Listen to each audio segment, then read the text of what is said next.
Ladies and gentlemen, we are live. We are live on a Feel Good Friday night from Toronto. We got WWE Smackdown. We got AEW Rampage. We got all the rumors, news, and action to get into. We are the Wrestling for Life Network. It's going to be a fun one, folks. We're going to get into all of this. I hope your week went well. You put it in the books, and you're ready for some wrestling. We got lots of wrestling this weekend, but me and that pretty face going to take you through all the action, all the twists, all the turns, all the ups and downs. We might even cry a little tonight, but it's going to be a good one, folks. So strap in, strap on, grab your snacks, grab your feel good, and let's go.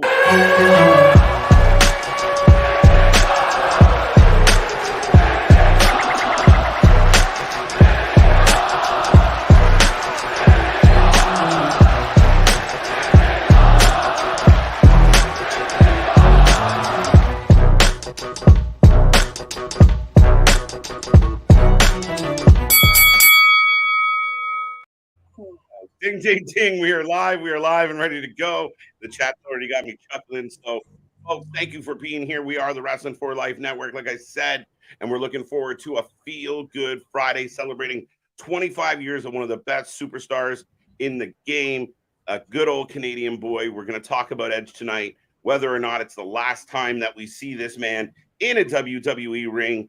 I know myself and my partner kind of disagree on it, but we're going to get into that. We're going to get into Rampage, still heading towards All In. People are getting a little uneasy and lots of news coming out of AEW. Most of it's not great, but we will talk about all of that here tonight. As always, I am Mr. Every Night, KJ White, the Iron Man of YouTube, and I'm joined by that big, beautiful Ladies and gentlemen, boys and girls, children of all ages, the Wrestling for Life Network proudly brings to you its YouTube tag stream, Champions of the World, the Every Night Delight, KJ White. I am Big Nick, and on this day, I see clearly. I think that's the last. Well, I don't want to say it's the last time right here. I think this is his last match tonight. Yeah, I still don't think so, based on how everything rolled out. And there always seems to be a purpose behind things. I do believe that this is an attempt, especially in the absence of the Bloodline, who are not supposed to be on tonight's show, to drum up views, to drum up interest. I feel like this match might turn into some type of melee, some type of squash, some type of kerfuffle. Yeah, we'll see. Do you think that this is the first of a few? Between Sheamus and Edge, maybe not. I could actually see Edge and Sheamus teaming up and maybe taking on something like the Hurt Business 2.0. I could see it being highly possible.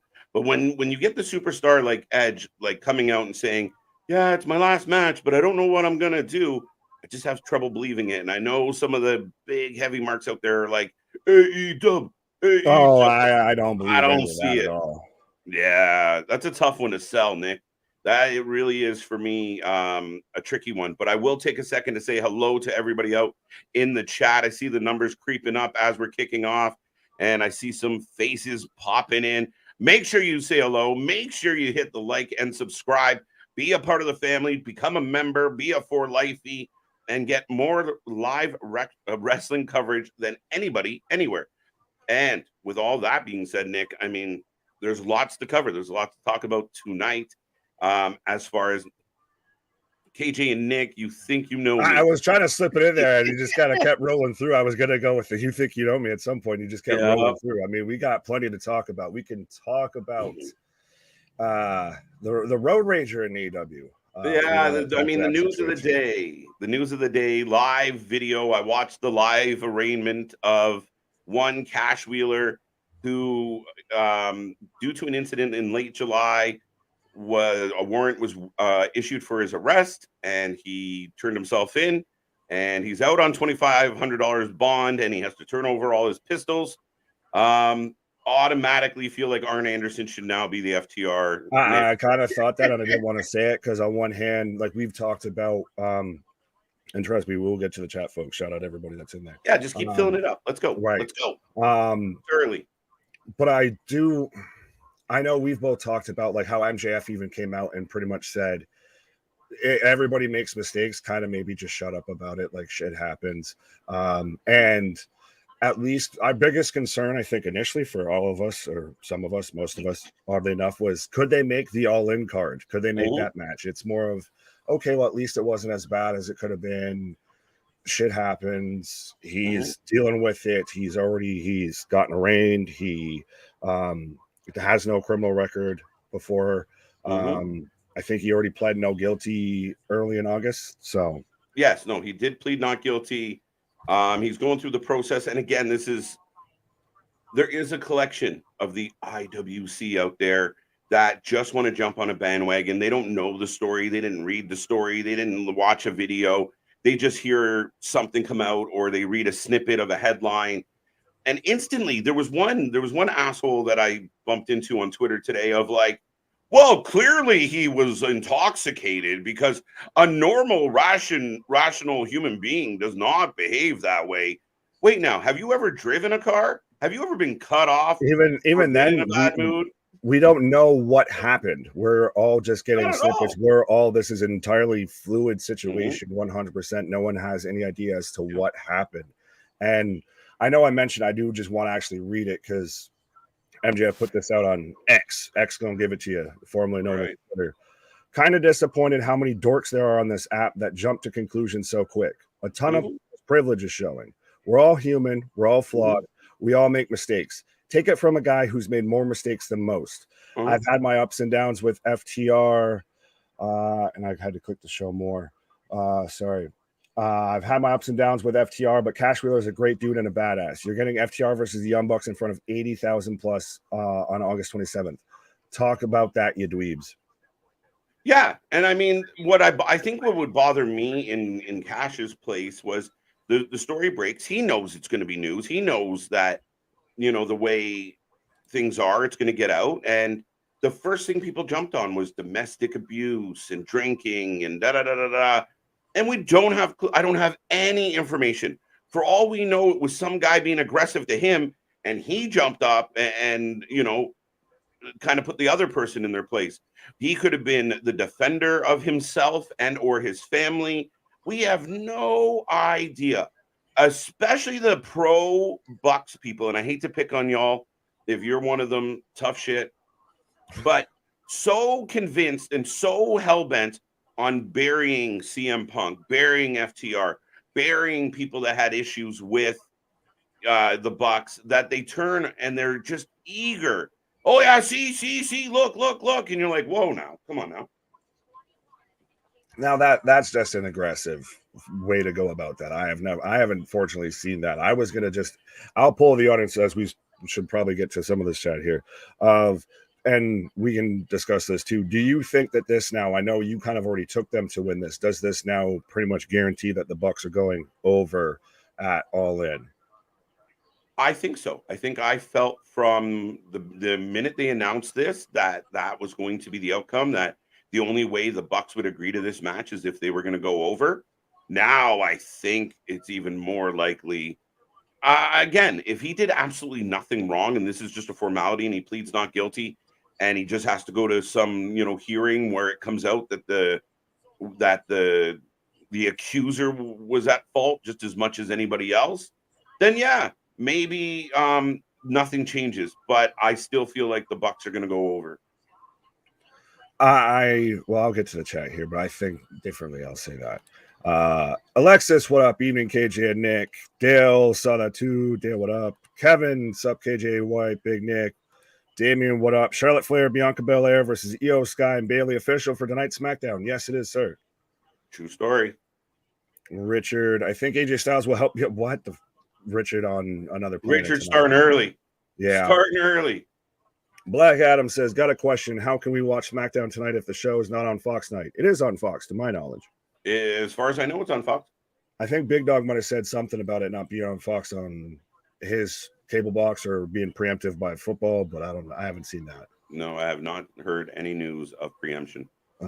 Big Dog, what up? Bonkers, what up? Rocco, what up, my guy? I like to switch over to the Brood. Very fitting. I mean, you went from Canada, you had Celebrity Deathmatch there for a night or two. And a man of 1,000 avatars. Right. Man of 1,000 gimmicks. He's learning from the best here. Right. There you go. Christopher, what's up? In WWE, big dogs, anything is possible. They don't have to get reasons. Why? We jumped into a conversation, I feel. Yeah, I think the backwards one affected that. Jack, what up? Pierce, what up? Good morning from The Truth. Ah, nice. What up, my guy? But I think that there is a way that you could do a baby face, and maybe the Bucks even use this as, oh, we'll look like the baby faces of if we play, we'd kind of do the, you can have that. That even what I'm mad at. You've already had a shit enough week. Let's not do this here. Y'all can have that. That ain't truly show that they're trying to do what's best for the company. Maybe, hopefully, fingers crossed that they actually act like responsible adults. Yeah, like, see, and I could see them being spiteful, mind you, of like, fine, everyone said we weren't going to do it, but we did it. Ha, now what? Quite possible. Well, we could always still get a rematch. I thought when this initially happened, I thought, shit. So we've just got the first match for All Out announced of taking place now at All Out because it won't happen at All In. FTR versus the Young Bucks. Yeah, they'll let them go to Chicago. They won't let them go to the UK. I do not believe, for anybody watching right now, I do not believe, as it stands right now, that the match for All In is in jeopardy. Oh no, the match is $2,500 bond. They're not holding him. He'll be fine. He's not a risk. They know where he works. Sorry, Nick. No, I was just going to say they haven't asked for his passport. He hasn't been convicted of anything. No. So, and I think it was even PW Insider Mike Johnson there initially reported it that there was, in regards to the many of you asking about Cash Wheeler's status for All In London, PWI Insider.com has confirmed Wheeler was not asked to surrender his passport by the Circuit Court of Orange County, Florida today. There are currently no restrictions on Wheeler traveling internationally that have been posed by the court. Yeah, no, I mean, there's nothing for that reason. I saw people, some screaming, some questioning the idea of like, well, they should be stripped of the titles, right? We don't know that he did anything wrong, people. Give it time. The man shouldn't miss anything if he didn't do anything wrong. Let it play out. And I was going to say that this is not the first time an AEW wrestler has been in very public legal trouble, especially in the state of Florida, and one wrestled recently on Dynamite. So, well, I mean, as far as I know, there's no footage of Wheeler like pulling a gun out with a Jacksonville Jaguars t-shirt on. So, and not quite. And again, maybe people out there can help me understand as a Canadian. From what I gather, I mean, possessing a gun in Florida isn't always a crime.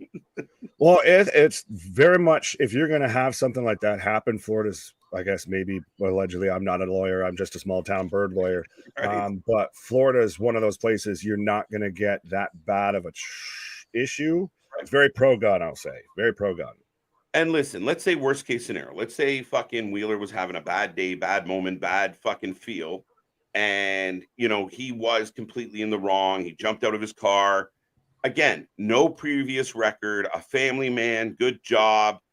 I mean, what might he get? Probation, you know, fucking clean up a little bit of the fucking side of the highway. Like, people, he's not, like, from what I understand of this so far, I mean, it's not going to lead to like 10 years in jail, buy cash. Like, you know, maybe I'm wrong. I don't know how far this goes. No, you're fine. If you want to read through some of the chat for a quick second, I thought I had that up somewhere to where they mentioned about the max that this could face. A conviction for this from reported from Cultaholic. I can't say where they sourced it from right now. Conviction for aggravated assault with a firearm and a third degree felony and carries a penalty of up to 5 years in prison and a fine of up to $5,000 in Florida. Yeah, I mean, that's the max. I mean, I think if they want to, right, if they feel like if he has a half decent lawyer, even if he's at fault, I don't really see that being maxed out in any way, shape, or form. But we'll see in time. Like this, again, with the legal system, he probably won't be back into court till when? October, November. I was going to say, like I said earlier, folks, I'm just a small town bird lawyer. I'm not sure of, you know, the extremities of this case. I know we've got still wrestling court on deck here where I can flex my lawyer prowess here, but I don't know exactly how this is going to play out. But right now, it's really not anything that's going to hinder him going forward. No. And like MJF said, Nick, I mean, at the end of the day, you have a guy who made a mistake or got caught up in a moment. And you know what? A lot of us out there, a lot of the people that quick to jump on Twitter or X or jump online and have an opinion. Like, imagine people had, you know, a microscope on your life. I think some of us are just as guilty.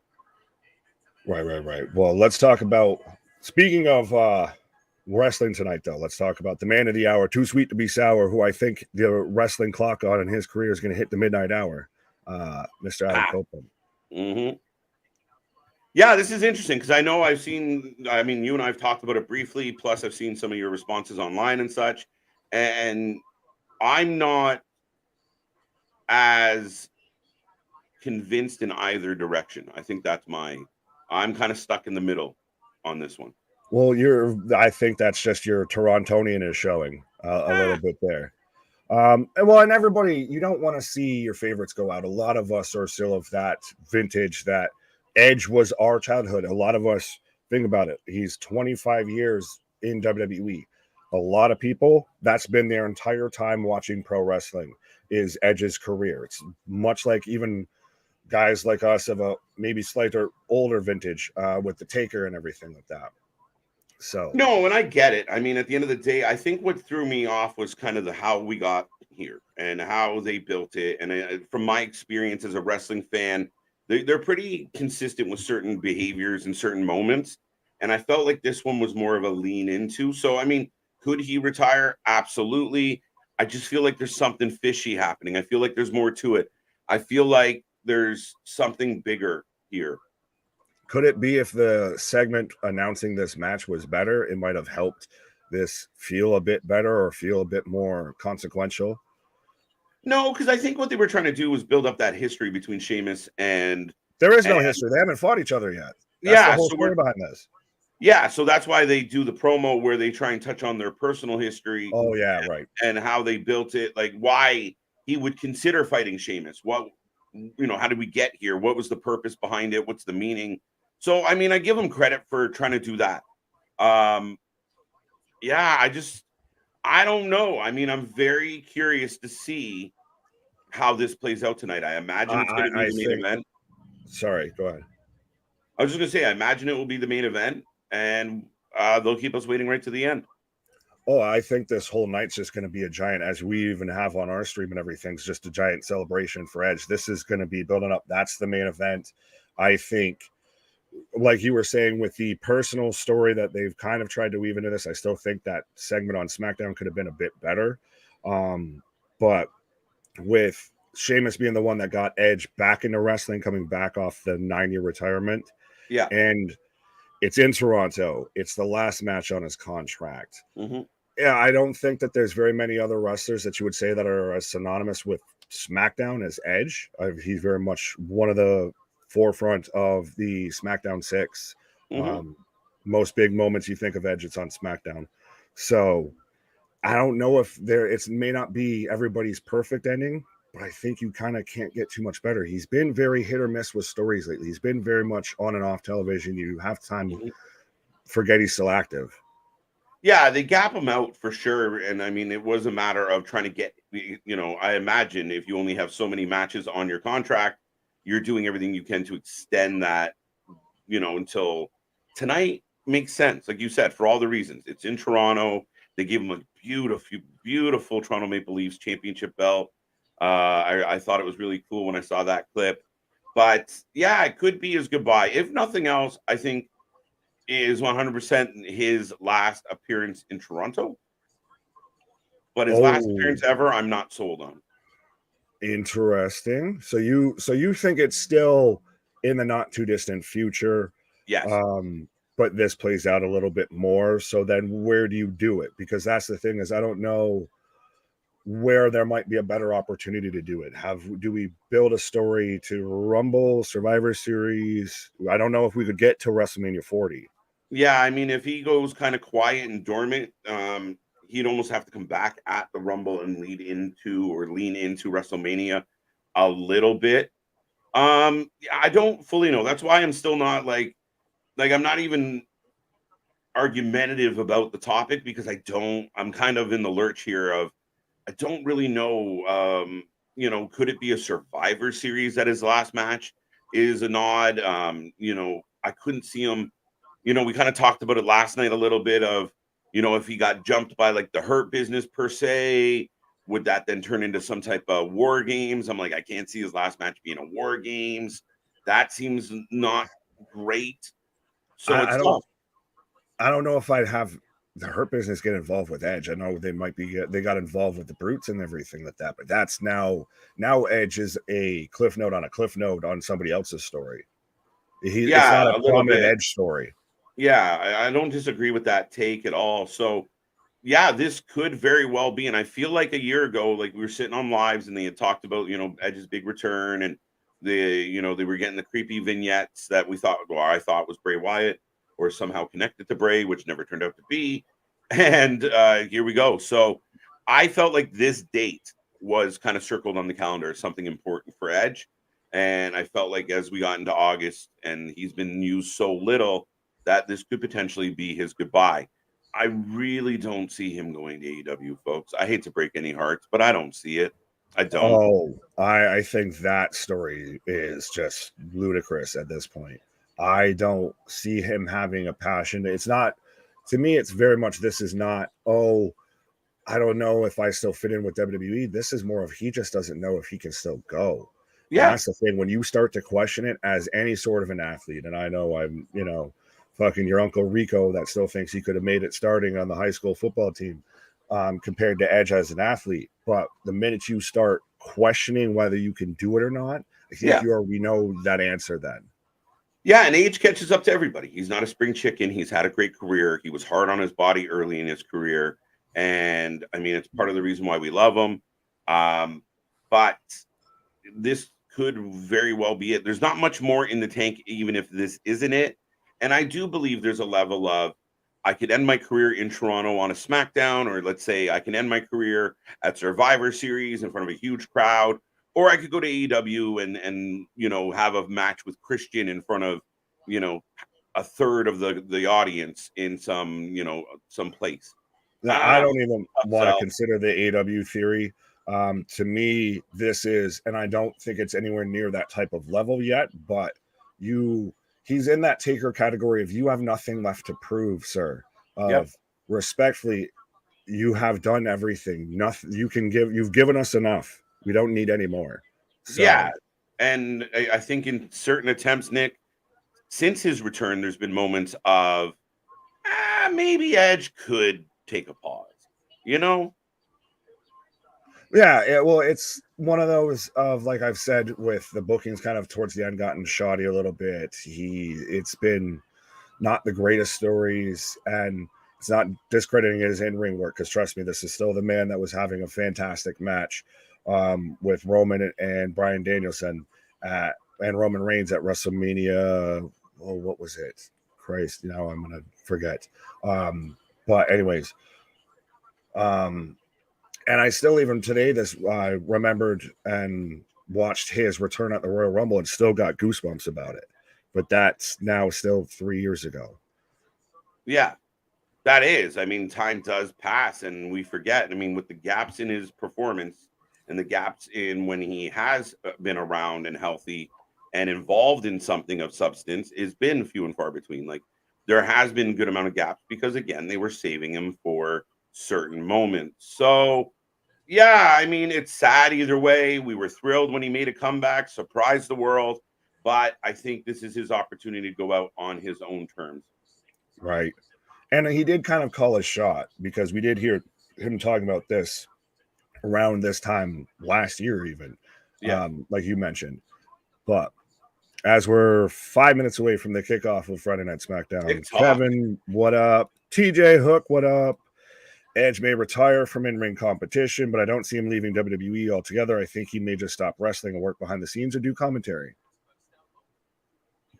I could get behind that. I think Edge would be a good commentator. I think he's articulate. He's, obviously intelligent. I think he'd be a fantastic agent. Oh, he'd be outstanding as far as building a match, especially in a world where we could use some good tag team wrestling. He could be very useful. Oh, absolutely. And the man just still to this day, the man just has to run his fingers through his hair and slick it back and have that insane crazed look in his face. He's the master of that kind of in-ring psychology, like physically emoting. Yeah. No, and again, he's been really well. Well, TJ is saying Ed should truly retire. At the next Premium Live event in Toronto, if possible. I initially read that thought you said he was going to open a performance center in Toronto. That's what I clicked on. Now the question becomes, and I think for Edge is, when is the next PLE in Toronto? That's the thing. Everybody's kind of done their Canadian tour, it feels like. We got a lot of Canadian love over the last while. This was a very busy wrestling summer in Canada between Impact, AEW, and WWE. It's been good. Oh, absolutely.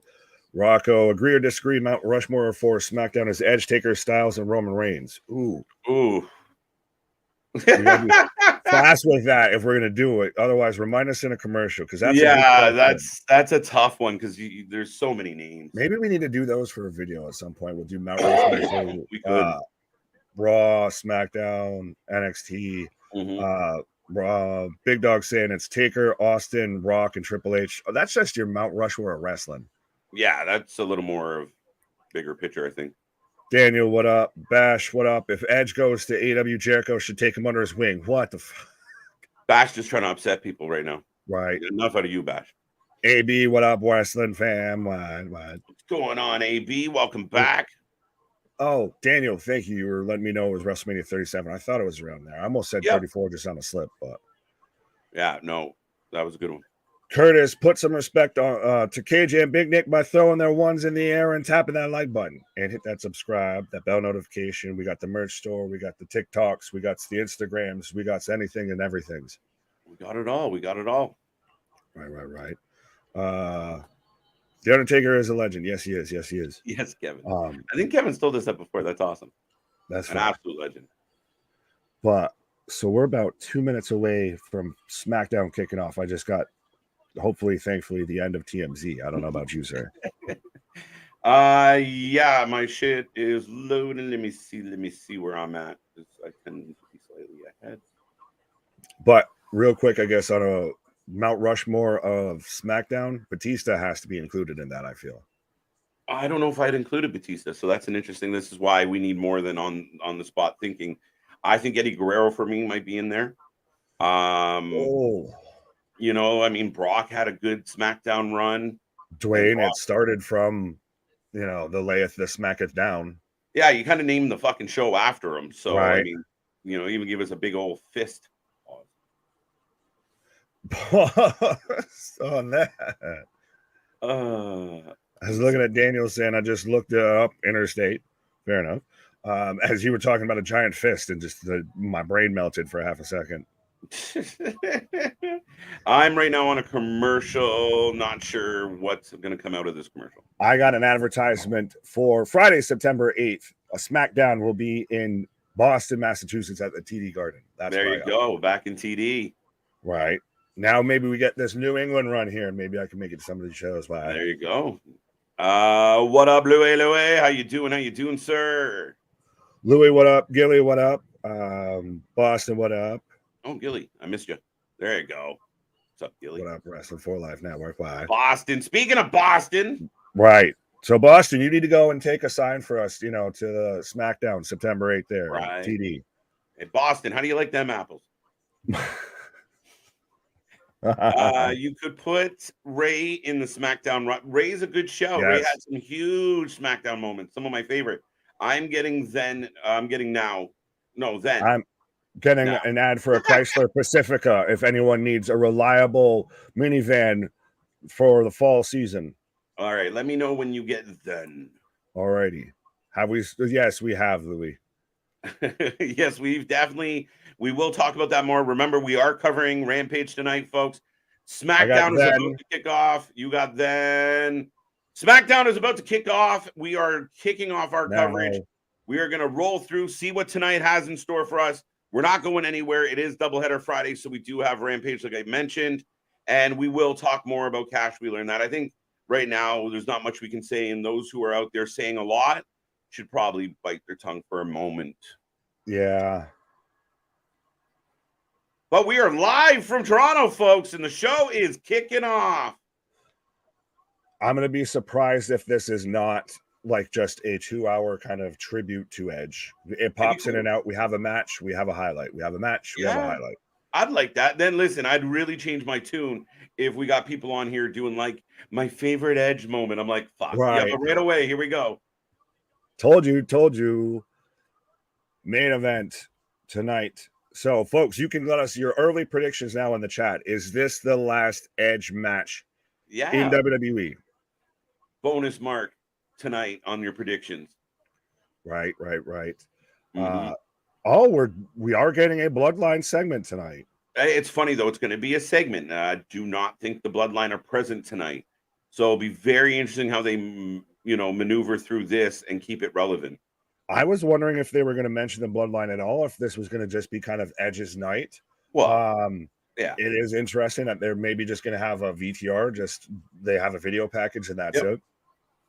Yeah, and I mean, I think so. And a lot of people are asking, like, how long's he gone? We've obviously seen the Jey Uso was all elite and all that fun stuff. But I mean, listen, if they're going to give us a video package reminding us that the man quit on the job, I'm pretty confident in the kayfabe of this. But we're starting with the showstopper, the phenomenal, the stunning, the viral survivor, Grayson Waller.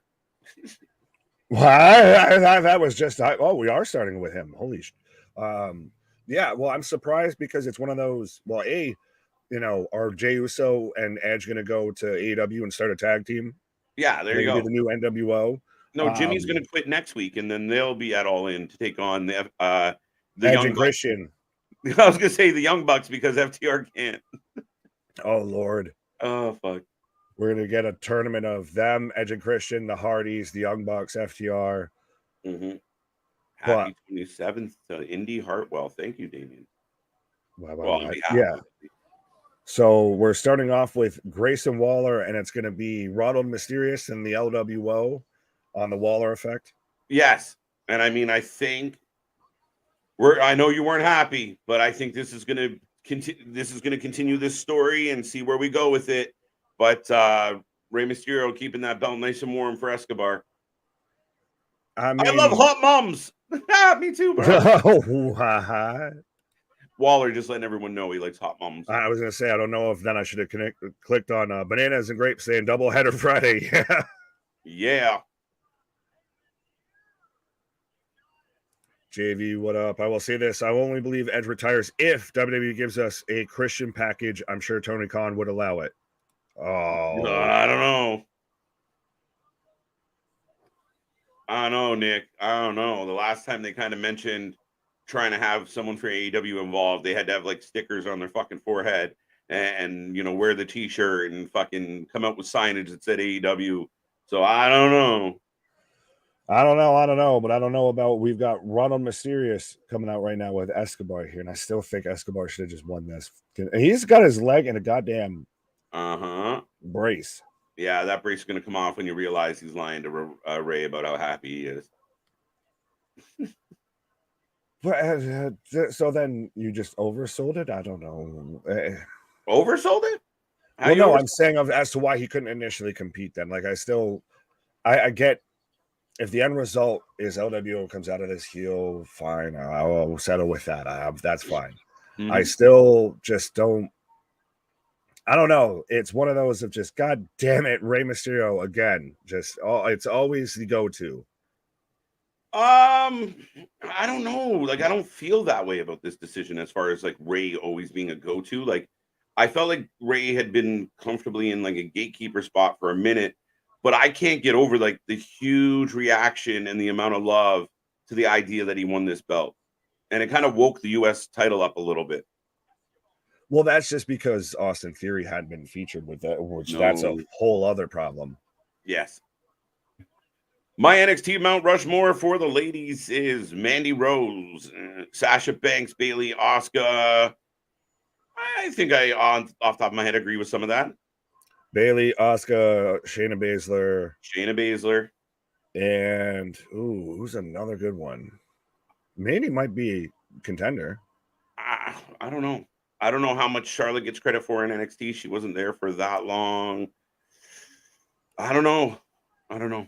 Boston telling me to leave Ray alone, Nick. He probably won't have the title for long. Fine. I'll settle it with this. If you can have that, that ain't even what I'm mad at. You finally broken me on that. You can have that. Right.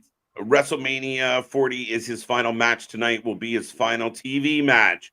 Okay. I feel like WrestleMania might be too far away to not do anything on TV until then. Yeah, you build stories through the pay-per-views. That's aggressive. You guys might have to do something. Just a little bit. Never fear, AB is here. I think that's someone else's gimmick, but I was going to say, are you just now Larry now? Speaking of which, where's Larry? Larry, where are you at? Are you Larry? Larry has a secret personality that even Larry didn't know about. Larry, his name is Calculus. Name, it's Larry. It's the last Edge match of his contract, but if he comes back, who knows? True story. I don't think there's a lot left in the gas tank. Either way. Am I? Well, I was going to say, are now you triggered or upset by the fact that Waller gets this whole big pomp and circumstance? He gets his whole own set. It looks like, Tonight Live with Johnny Carson here. Right. But everything that's tribal with the bloodline and it's tribal combat or any other real segment that tries to have some sort of a stipulation attached to it is just generic, accounting room table. Yeah, I mean, at the end of the day, you already had the palm trees. You're going to use the palm trees for Waller. Use them for the tribal chief. Let's go. I felt like if you kept calling everything tribal, like rules of engagement, like they could have done a little bit more than let's just stand around the ring, say a bunch of stuff to each other, and then somebody gets, either super kicked or spiked, and we move on. If I'm being critical, that was something I felt like they could have done better. Gave it a little more glitz, glamour, maybe a little more entertainment involved. Well, speaking of entertainment, we just got an LWO chant, and then even Esquire at the end of it's just like, right. David, what up? Both FTR guys seem pretty unhinged. IRL, I wouldn't say that. Crash is a manic who waves a pistol at fellow motorist. What the fuck? Dax is an alcoholic and drugs and problems in tequila. That is erroneous and accusation as fuck. Yeah, you know what? I don't like that comment at all. I think it's highly inaccurate. And I don't know them. I don't hang out with them. I'm not friends with them. I know nothing about them. But again, neither do you. And at the end of the day, Dave, I think it's too many people willing to sling that mud, and then there's too many idiots out there that will grab onto a thought like that and run with it. And then a collective. We have no idea. Like I said, what if fucking Cash gets cut off and he had every right? If anybody else, any one of us were in that position, they would have got heated and pissed off. And yeah, I don't really condone the fucking waving of a gun, but I'm Canadian. We don't see them very often. So at the end of the day, we don't know what happened, and that's the end of the discussion. You don't know what happened. We don't know what happened. That's the end of the discussion. All we know is what we know right now that has been shown and proven as fact. That's it. Too much mudslinging, man. Too much mudslinging. Right. Devil Slayer, what's true? Huh? Are you going with the Kurt Angle reference because it's the retirement match for Edge of it's true, it's damn true? Right. Clay, what up? Larry, there you are. Never fear, Larry is here. Yeah, AB, you gotta fight him now. You got a American Gladiator. He heard it. It's he even pointed it out, and I used it. Damn it. There you go. Had to be a Johnson, didn't it? Pause. Keyshawn, the Seeds are playing for Santos' turn. Well, that's what Waller's fucking with right now. Excuse my language, but Waller's definitely planting that seed. Escobar's calling him out on it. I see what you're trying to do here. Well, Waller is a super effective heel. He just has a really shitty finisher. A-Town down. Sorry. We're setting up for a tag team match, player. Holla. Hey, but Waller and A-Town hanging out together is not terrible, man. I said they would make well as a tag team or a faction of just the douchebags. Get on your fucking nerves. Absolutely. Add Jake Paul or Logan Paul, to that whole faction. There you go.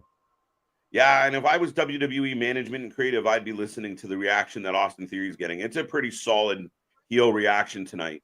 Right, but you have Logan Paul, social media douchebag. You have Grayson Waller, who has the Waller effect and everything. You have A-Town, Austin Theory, who his whole gimmick was taking selfies and everything. Well, and people Digital were douchebags. There you go. right?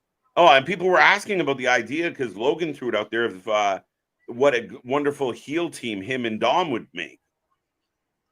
Oh my God, that's like nuclear. That's what right. we could People have would got. literally be setting things on fire. Jim Cornette Yeah. would get what he finally wanted. Of people would be possibly getting stabbed if they went out in the crowd here. That's what we could have gotten with a Chris Jericho Callis union, where they gave it to us for 30 seconds. I felt like an idiot for 30 seconds, and Jericho and Jericho Fashion did exactly what I thought he was going to do.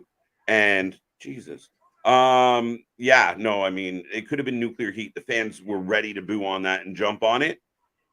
I think this is an opportunity as well. Very interesting. Right. Sorry, I was just as Theory's getting heated. Honestly, serious heat. I think this is the most heat he's gotten in quite a while.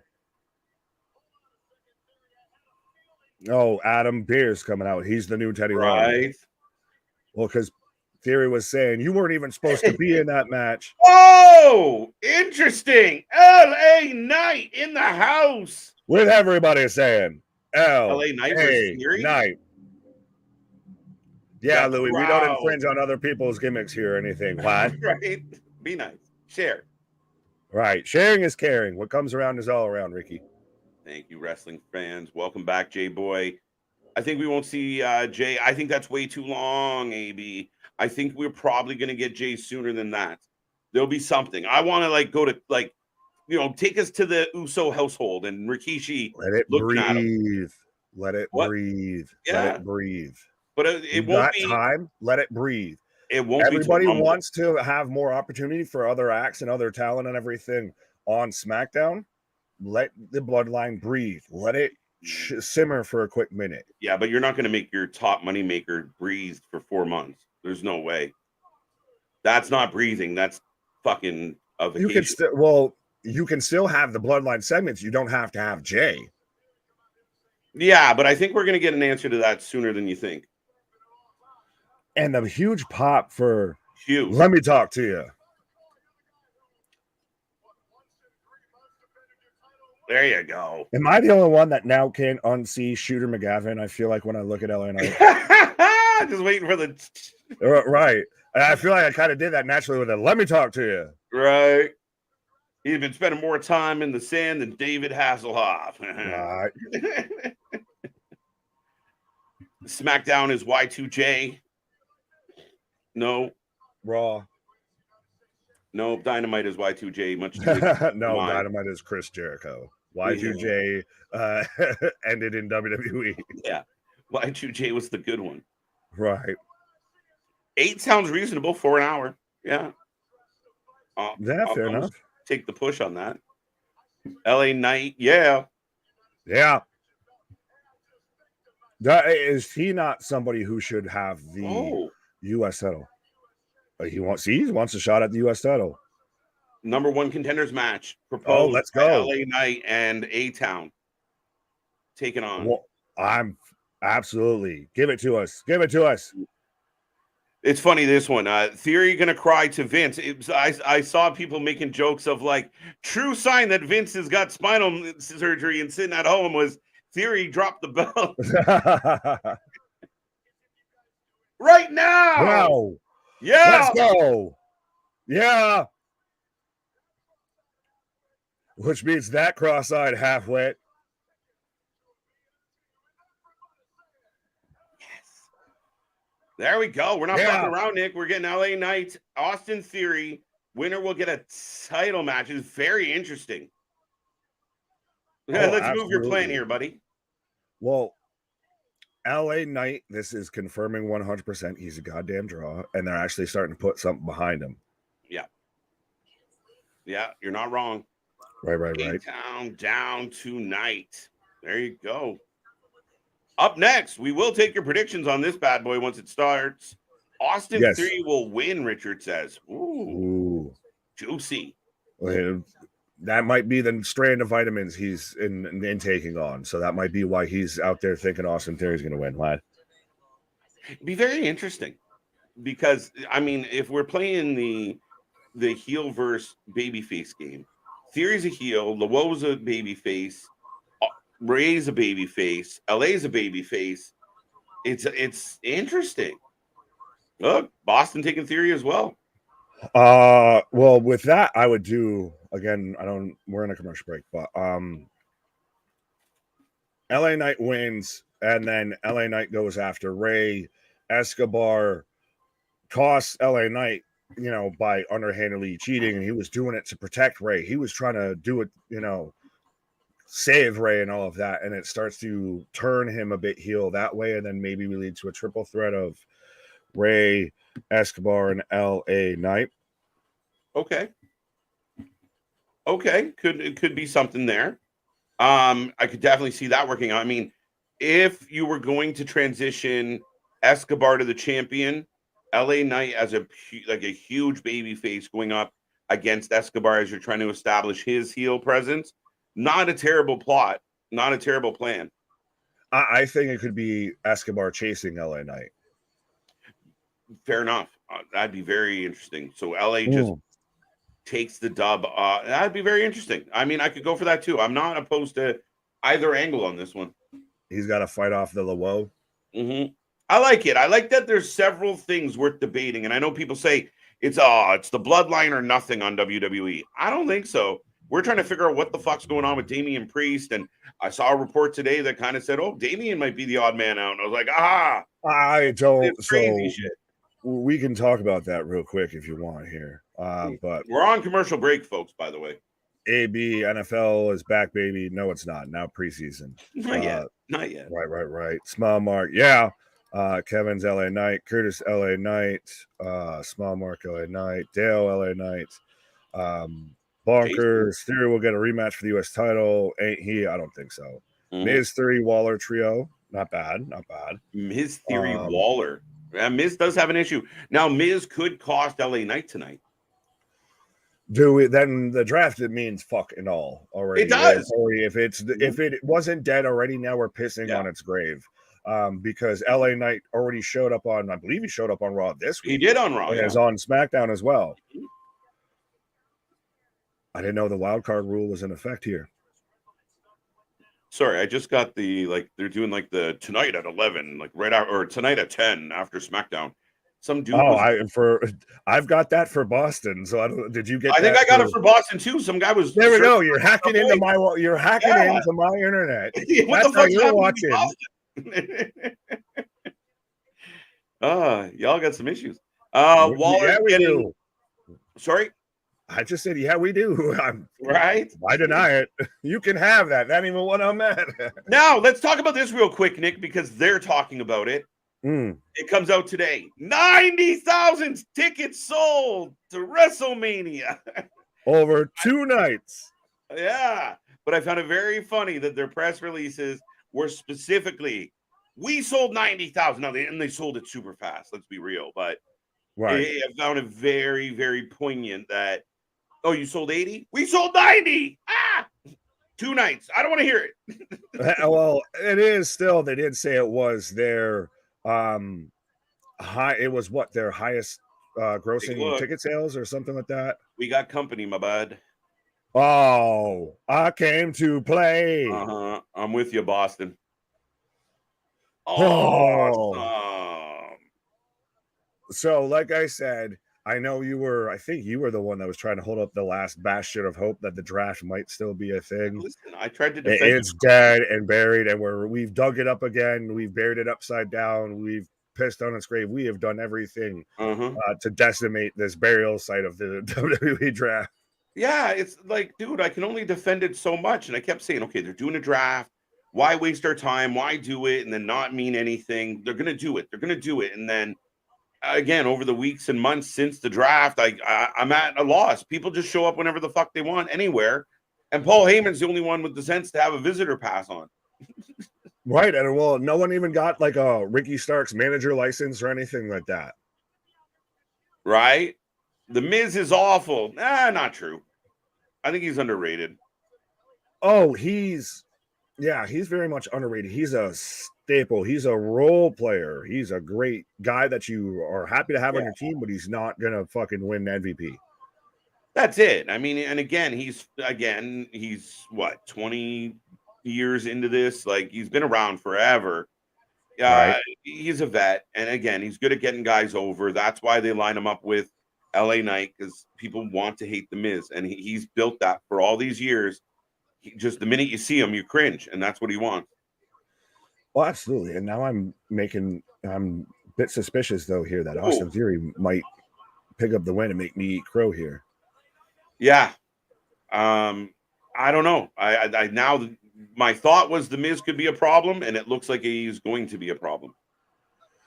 Well, at least though we can admit what hasn't been a problem, because we've been talking enough about everything that's been going on. I haven't listened to a word of the Training Wheels commentary here. I forgot they even exist until they showed Miz beside them, because we've got Corey Graves with Kevin Patrick in the middle and Michael Cole on the outside. And Michael Cole very much always seems to have that Danny Glover, I was 2 days from retirement motherfucker face.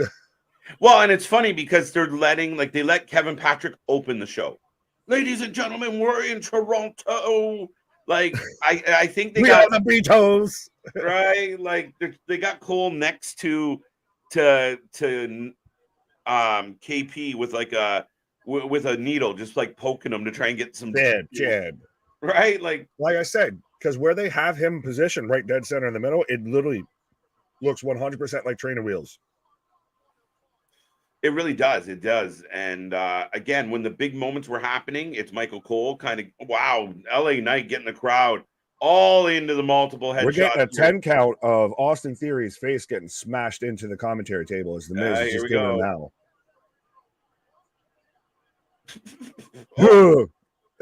That's the Miz's impression. Yeah.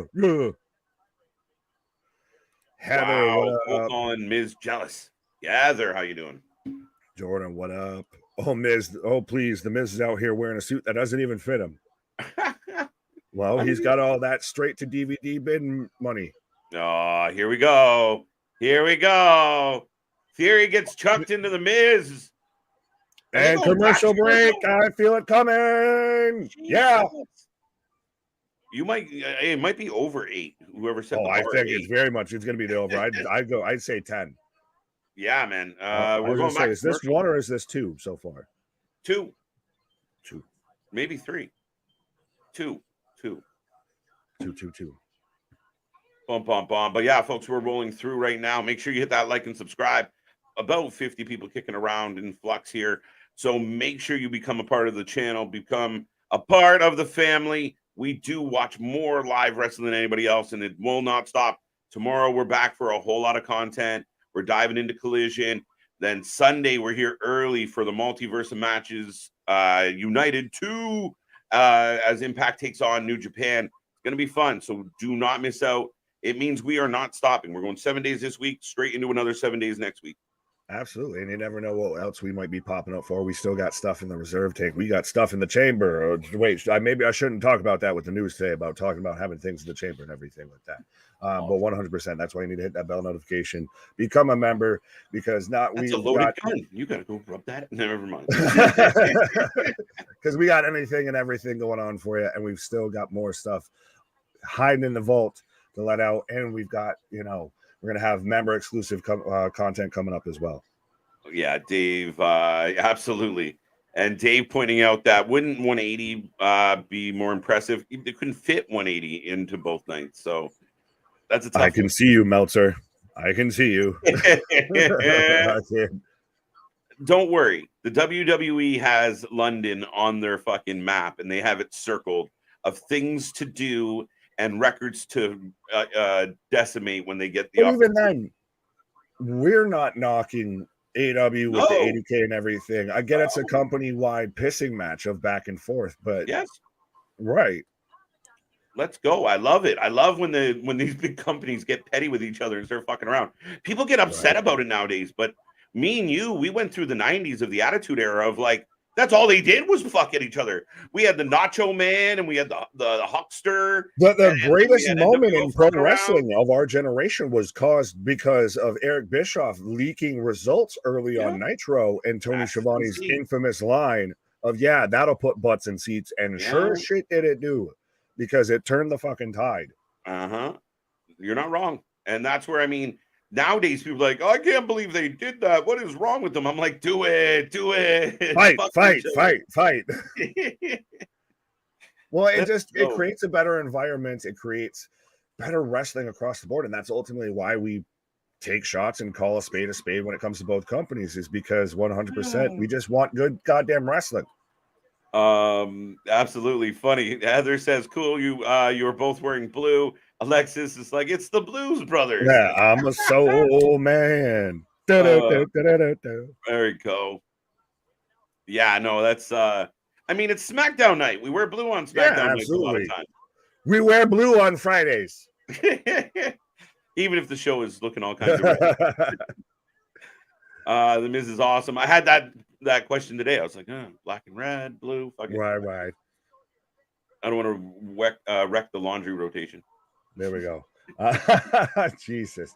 But we are back from commercial break as we're getting a replay of the Theory and Miz high five, as now Austin Theory's in control of LA Knight.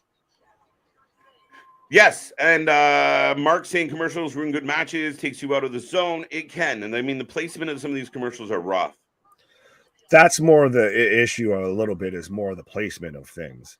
Of if you wait and you got me 5 minutes, 10 minutes into, even if it's a 12-minute match, and that's where you throw in your commercial break here, and I come back and I get the end. Well, maybe you give me a little more on the back end, but if you get us invested in the match initially, big back body drop from LA Knight. But if you get us invested initially, then we'll eat the commercial break. Give us something to talk about during the commercial break related to the match. Yeah, no, absolutely. I completely agree with that. Oh, that's better. Yeah, I mean, and again, when you do like promo, commercial, vignette, entrance, commercial, another entrance, another, like, some type of package, and then, ding ding commercial, you're already kind of like fighting uphill on this one. But again, absolutely. Wow, big neck. I was going to say, speaking of fighting uphill, Austin Theory right now is definitely fighting uphill as he's getting thrown from pillar to post here, and then a neck breaker from LA Knight. Yeah, and my Torontonian peeps are totally down for all of this. Wow, kicked him in the face and fell. That didn't quite go right. Well, no, I said that was very much eat this motherfucker. Oh, we got some juice. Oh, maybe that was a receipt. Oh, maybe. Because LA looks like he got busted hard. Yeah, because even going into that, he's busted already the hard way. So I think that might be a receipt. Yeah, because that kick didn't flow through in the way it normally would. No, that was you gotta learn today. Woo. James saying Gilbert. Don't turn the wrong. Wow. Yeah, JB, that's what we're talking. Oh, big hip shot in the corner from LA Knight. But the crowd is even the commentary pointed out the crowd is right there with this. Wow, chop block. It's a hell of a match because you both know that they're big elbow.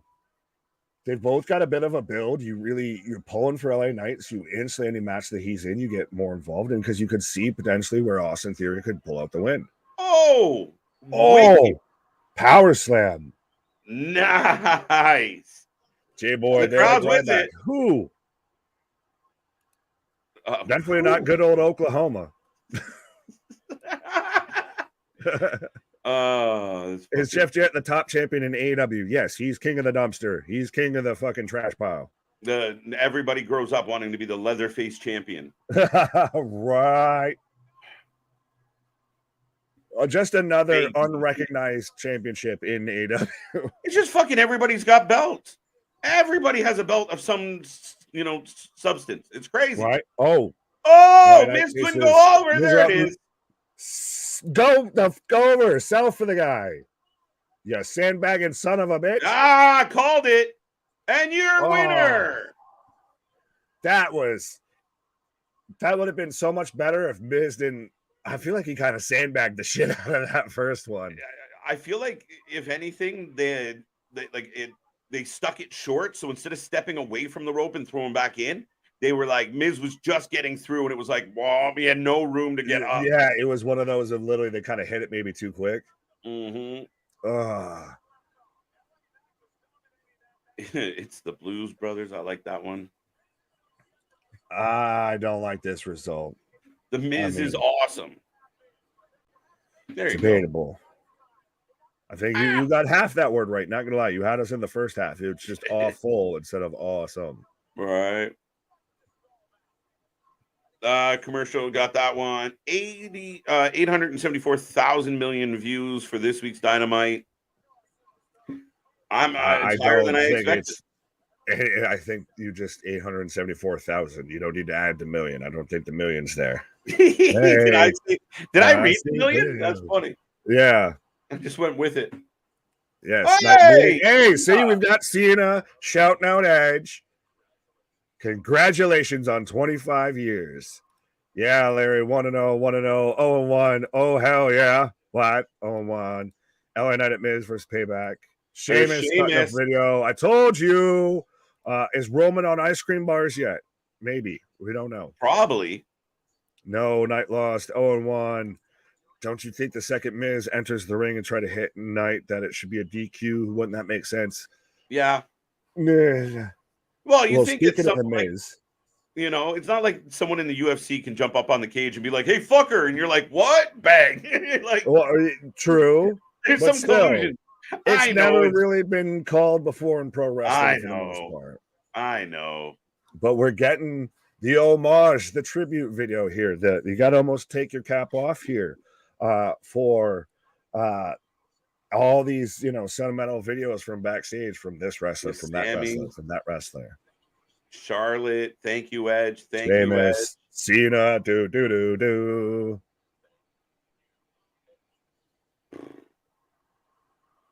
It's beautiful.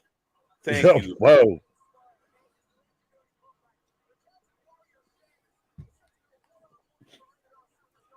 Miz movies are being sold bootleg on Canal Street. No. They're being Walmart, sold to use $5 to balance your coffee table. Like, people are just slipping them. Yeah. If you have, and especially probably at least for like Italians or anything, if you have your old grandmother or whatever, you just slide something underneath to keep the fucking kitchen table so it doesn't wobble and shit like that. Yeah, that's where Mrs. DVDs, that's where all the Marine movies end up. Yeah, it's the only movies that if you click on them on a streaming service, it says, please turn around, go the other way. It's one of those, are you sure? Are you still watching? Every 5 seconds. Are you still watching? Are you still watching? Are you still watching? Are you sure about this? Sure about this? Have you made peace with your life decisions? But we are in commercial break 3, 4. 4 horsemen. There maybe we go. 3. Curtis, are we on 4 or 3? That. What? Oh, sorry, I was yelling at Curtis. What did Curtis say? Oh, no, just about the crowd. Are we on 3 or 4? Fair enough.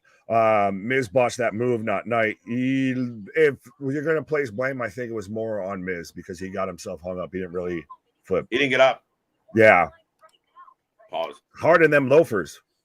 The infamous Tootsie Roll up straight again, and Theory's the winner. Boo Earns. Cotton candy, tweeted roll. Let me see your Tootsie Roll. To the left, to the left, to the right, to the right. Yeah, no, we kind of happened. The backwoods. It's roll up. The most devastating move in professional wrestling. The surprise roll up.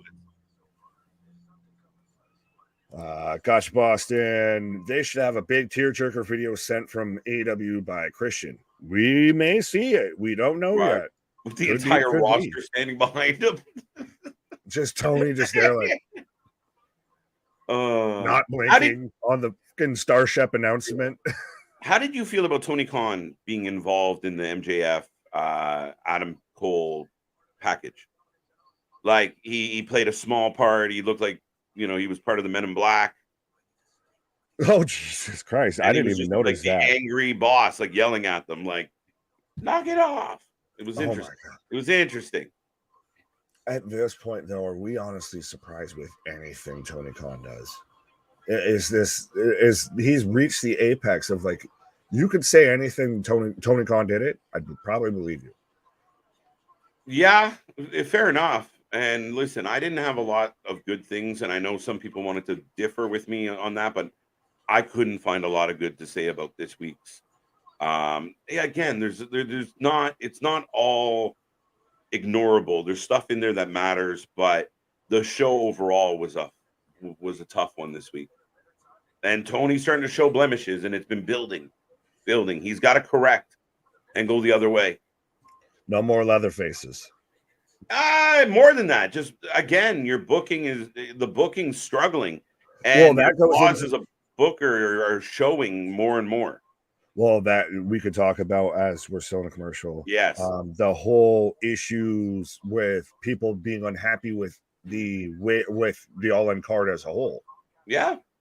Well, because when you're booking based on feelings and people's emotions and you're being swayed, instead of having a big match, you settle for something second or third rate, and you end up with a Jericho Osprey, which to me, and I know there's people out there who are like, it's going to be pretty good. It's not.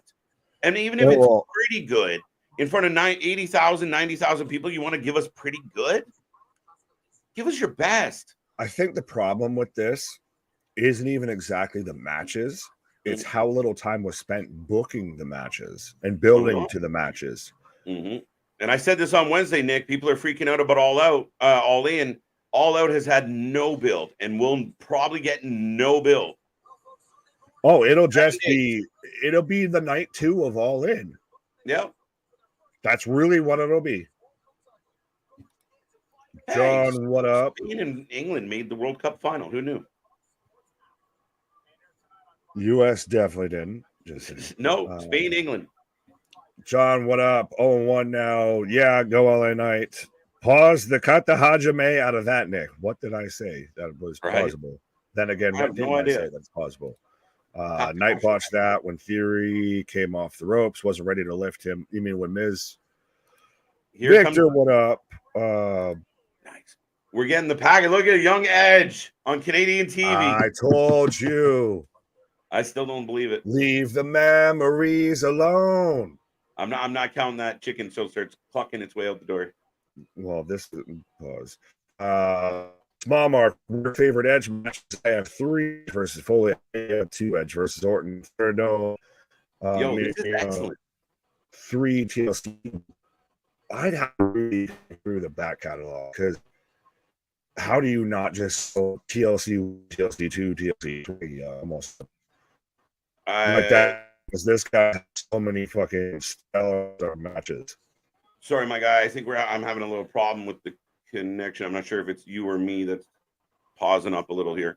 But I'm good on my end. I don't know about you. People let us know. On the front end, you're pausing up a little. I was having trouble getting your point there about the matches, but I think your point was that the Edge has a series of matches that you could really talk about for sure. Oh, 100%. I don't know if you can still hear me or if I'm still glitching up or whatever, but no, I think he has multitude of matches that you could say are your top 3 or top 5.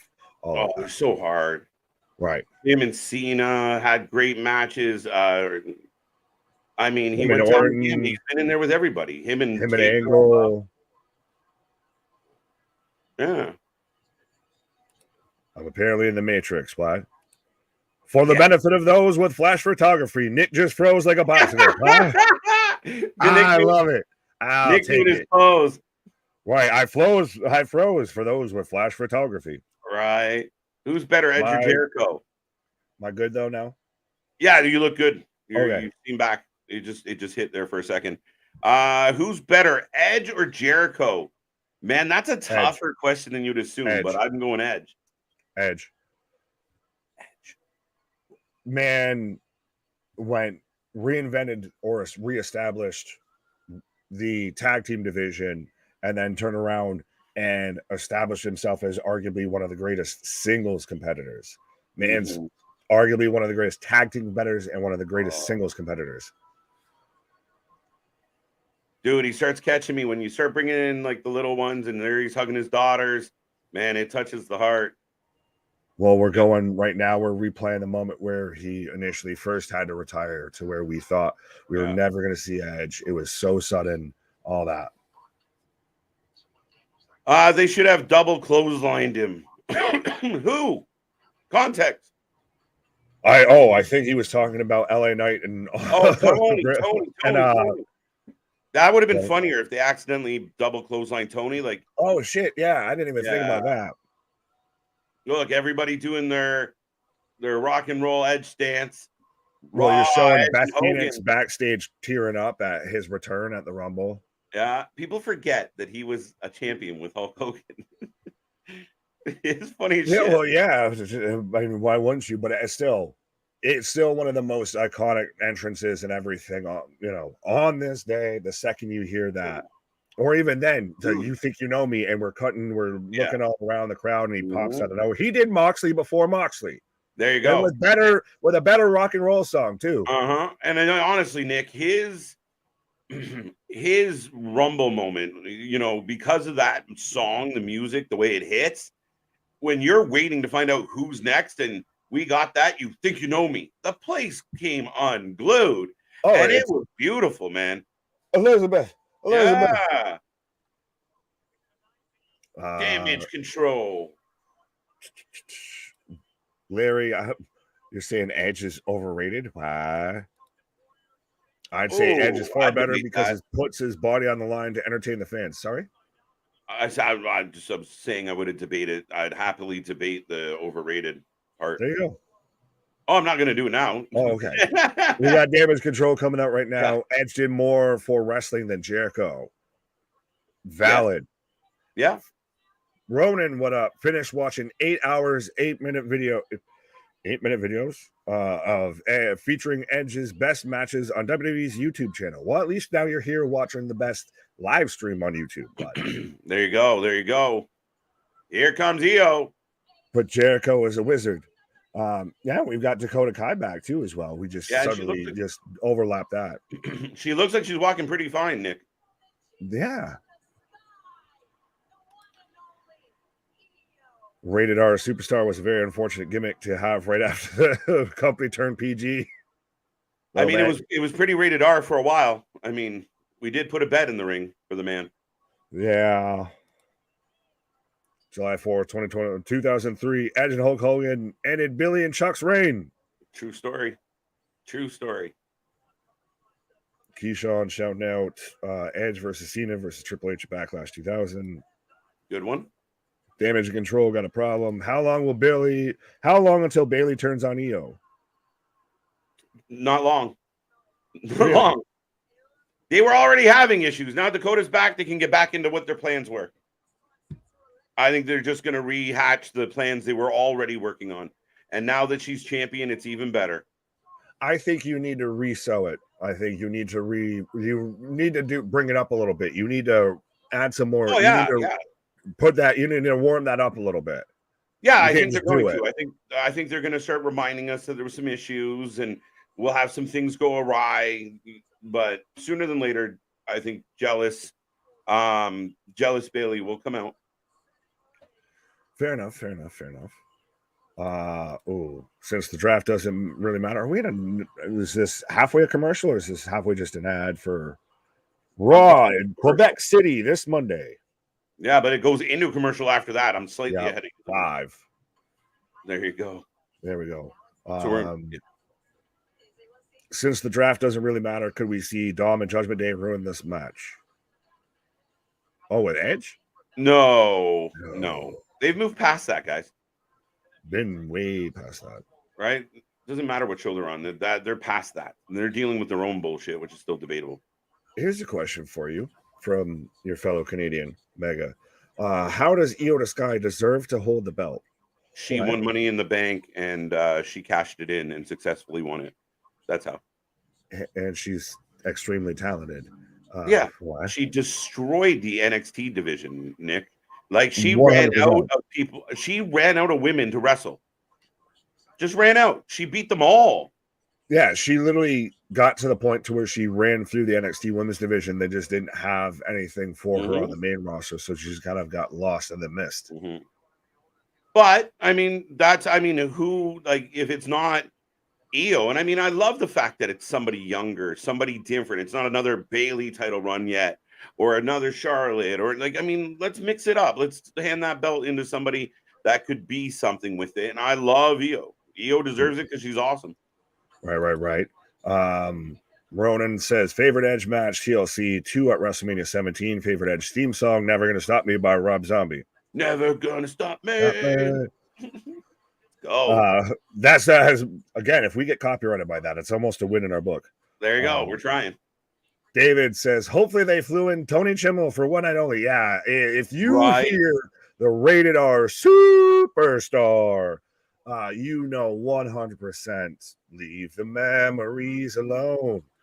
That this is riding off on the sunset. I'm still not convinced. I won't believe you're leaving me until you leave me. Yeah, you get out, then I'll talk about it. Right. Robert. I'd say Edge will go through to WrestleMania and fight someone in his last match. It could be. It's a long way. It is a long way. That's the tricky part, Nick. It's far. So I wonder what the idea is. But again, if Edge came out 2 weeks before Mania and ran out and said, I want to fight you, people would pop and not really give a shit. They'd just be like, let's go. Fair enough. But I was going to say, it's still not as far off as the chances of Edge debuting at Wembley. Those are way the fuck far off. There is a better chance of Tony booking a card involving CM Punk taking on anybody involved in the Elite. So yeah. But the end of the bloodline. We're back from commercial, folks. Oh, I'm just getting this right now. Oh. Showing Jay Uso. Deuces. Paul Heyman getting to the bottom of it tonight. Pause up. Dun, dun, dun. There we go. I got Io's music still right now. I got a progressive commercial. Sorry. Io might turn on Bailey. She hasn't been buddy with her. No, I think you especially believe it goes the other way. I felt earlier, prior to Dakota's injury, it was leaning that way, that the younger talent was getting sick of Bailey holding them back. And they started kind of bickering, but then Dakota got hurt. So I don't know. Now that Io has the belt, it changes it for me. Yeah, well, and it was more of because Bailey kind of kept making blunders. Like it was the Io Bianca match, and she was holding the ponytail and then let it go. And she bought herself booked into a qualifying match versus Io or what have you. This is a hard match to call. Gilly out here saying Edge's contract is over. He's here on a handshake deal. No, is very much, I think, like Lacey Evans or whatever she's changed her name to. I can't remember. I believe unofficially her contract's done with WWE as per midnight, either Tuesday or Wednesday night. I think tonight is the last obligated match on Edge's contract. I think after tonight would be the end of his contract. He isn't showing up here for a hot dog and a handshake. Yeah, and I mean, again, when you're the WWE, things change. Doesn't mean he can't be signed to an alum contract pretty quick or something else. I mean, again, I don't. I mean, that's all some, details in my head. Right. Gamer saying, I don't think they have to warm it up. They can just have Bailey acting like like the super proud best friend up until she hits her in the back with a chair. Yeah, it works for me. That's not a bad way to go about it. It'd be a little shock. Be interesting. But I will remind everybody, we do have the super chats, the super stickers, as I see the chat's been flying through, and we've tried our best, but we do have the super chats, the super stickers. If you want to make sure that we get to your comments, if you want to help support the channel, anything like that. Who she beat them all? Who? Dave, you got to work on context. More commercial than wrestling. That makes more sense. Bonkers. Been a lot of commercials. A little bit. Curtis let me know it's Macy Estrella, formerly known as Lacey Evans.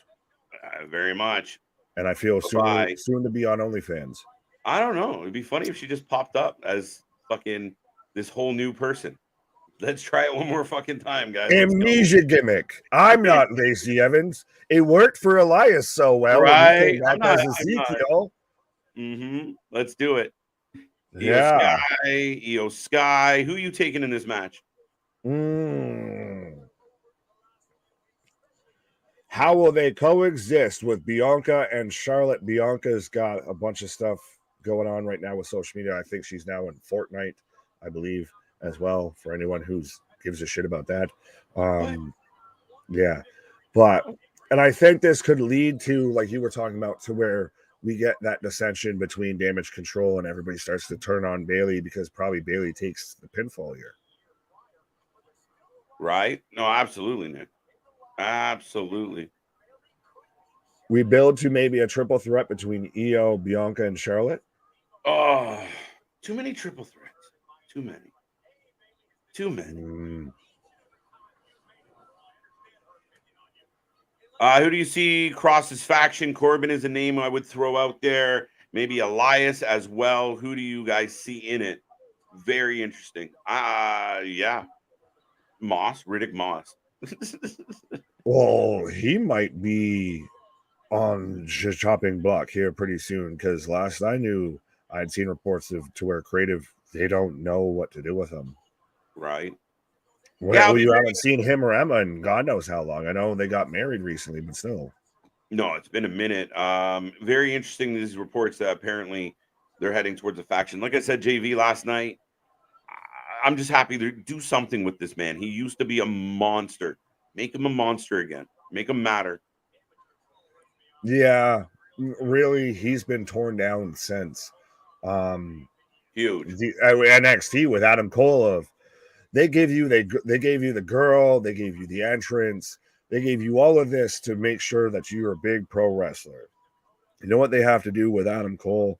Ring the bell. Ever since that promo on NXT, Cross has not been the same. Okay, I'll accept that. I don't have the bullet to argue. But all I know is Cross was dominant all the way till his call up. And I mean, this is a guy who destroyed Joe. He destroyed Ciampa. He was destructive. And poof, wow. Tagging EO. Big chop. My second action figure was Edge in 1998. I was 9 years old, and my dad saw Edge in 2002. Vengeance and Survivor Series in 2905. There you go. There you go. The future. Time traveler, Jordan. Right? But that's awesome. 205. There you go. Edge contract is over. He's on a handshake deal. We got that one. How long ago did the draft actually matter? More than a decade ago? Valid question. Valid. Maybe after the first one, second one. Cannonball off the ring apron from Charlotte into both Bailey and Io. Commercial break. Yep. There you go. You're in the commercial now. Good. Yes. All right, folks. We're back in a commercial. We're rolling. We're past the hour mark already, and we're rolling along on this SmackDown. Lots to go. Lots to get into. Make sure you hit like, share, subscribe. Nick, I believe, is typing that he wants to go for a pause. And other than that, we are going to keep the business rolling. And yes.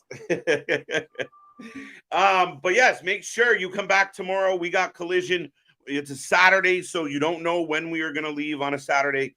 There's some other cool stuff going on in the sports world that we might peek at and take a look at and, talk to you folks about it. But beyond that, we are still going through this 25 years of Edge. So make sure you don't go anywhere. Strap in, strap on. We got more coverage coming your way. And do not forget, Sunday, 4:30 p.m. Eastern Time, we are live for the Multiverse United 2 Impact Wrestling taking on New Japan Pro Wrestling. And Nick and I will have all the action live for you on Sunday. Monday, we go back through. We get a bunch of go-home shows this week. As far as Wednesday will be a go-home show. And we'll be here at 11:30 a.m. on the 27th. Yes, Brunch with the Boys 7 will take place. And we will be live for All In. And for better or worse, we're going to be here cheering, ready to go, bright and early, vitamins and some bacon. We're good to go. There you go. Yeah, Marty McFly. Read that too. So what did Damien say? Let's go there. Where is Xylia? We have no idea. She had that one interference spot. She jumped in the ring, helped Damage Control, and then apparently for no reason because it never went anywhere. So I have no idea. Dale's got Bianca and Charlotte for the win. Charlotte Flair wants to wrestle Sasha Banks at WrestleMania 40. There you go. I saw that. Highly possible. I could see it happening. We'll see what happens. Sorry, I got Gordon Ramsay yelling at me. It's aggressive. They better booking EO strong. Keyshawn, I don't know if you're asking them to do it or you think they're doing it, but yes, they need to book EO strong. I want her to do well. I want her to have a good title run. Being chased by Bayley might not hurt, but remember, Bayley still has issues with Shotzi, so I don't know how that comes into factor in with all of this going on between the women. I don't know, but I believe that we're definitely heading towards some type of Bayley doubling down. She's too much of a heel to be happy and proud for her friend for too long. But right now, Bayley in control of Charlotte coming out of the commercial break, folks.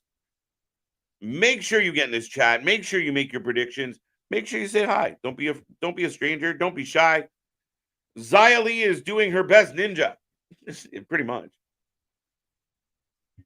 The bite, this interview, hello. Lost your buddy. Read that too, got it.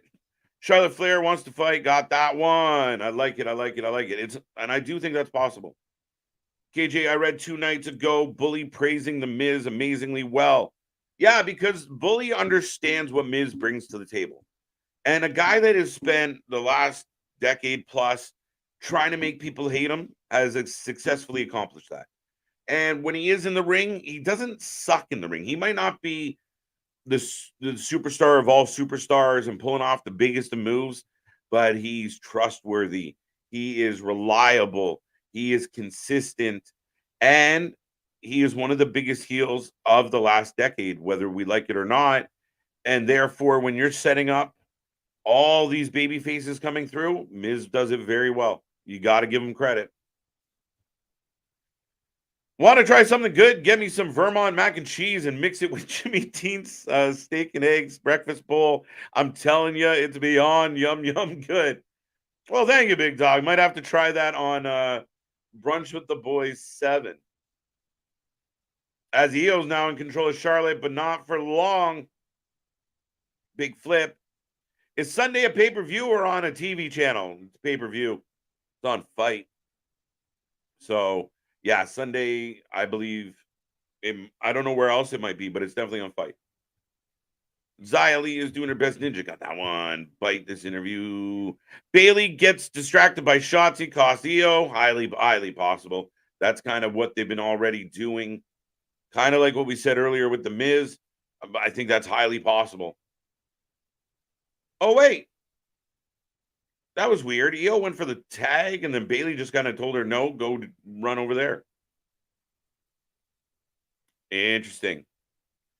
Give EO and Asuka the bar effect. Very interesting on that one. Best out of 7. They tear it down. I'd be super happy with that.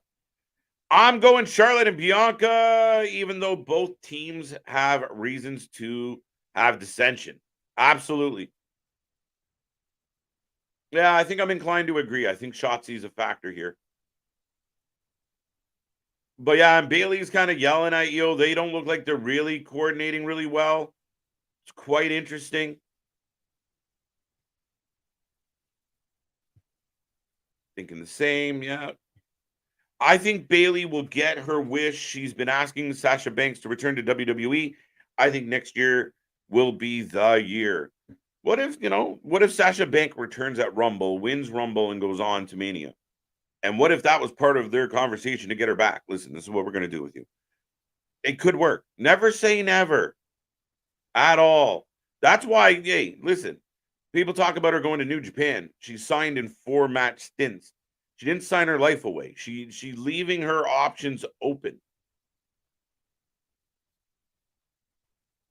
KJ, yeah, Miz is an underdog of super villains. Yeah, not bad, Larry. I mean, I give the man credit for what he's done. Bayley into the ring. She runs into EO. Belair backflip. Big backbreaker. Love it. Followed by almost a spine buster. Oh, Io rolling out of the way. Drop kick to the back of the leg. Is Cash Wheeler's real name Shotzi? All right, Dave, I'll give you that one. Not bad, not bad. He isn't the best wrestler, but damn, he is safe and he's a good guy to work with in the ring. Plus, he'll put a shine on you. He has no problem going under. There it is. Like, I mean, no problem. So, I mean, he'll be stupid. He'll get eaten by zombies. He'll do all the things. He's good. AB saying, KJ, I think they're going to have Edge have an injury and be off TV while Christian's AEW contract expires and then reunite them one more run, either as a tag team or as a feud. I'm all for it. Anybody have an idea when Christian is up? Let me know if you know when Christian's contract's supposed to expire. But, yeah, I don't know. I'm really curious to see how tonight plays out. Is it with 7? Apparently. I just called it 7. Do you think Bianca could turn on Charlotte at some point here? Yes, they have issues. And again, Bianca and Charlotte having a feud without the belt is good. It's good for business. It's good for your women's division. The crowd is completely into this tag match, by the way, and it's been enjoyable. Anybody hating this tag match?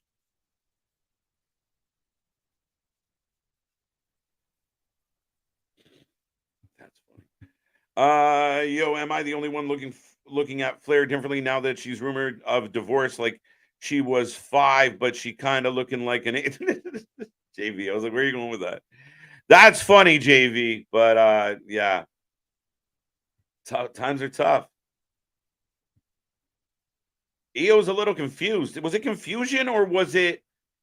Oh, now we got Charlotte bleeding. Charlotte's honker's got a little drip to it.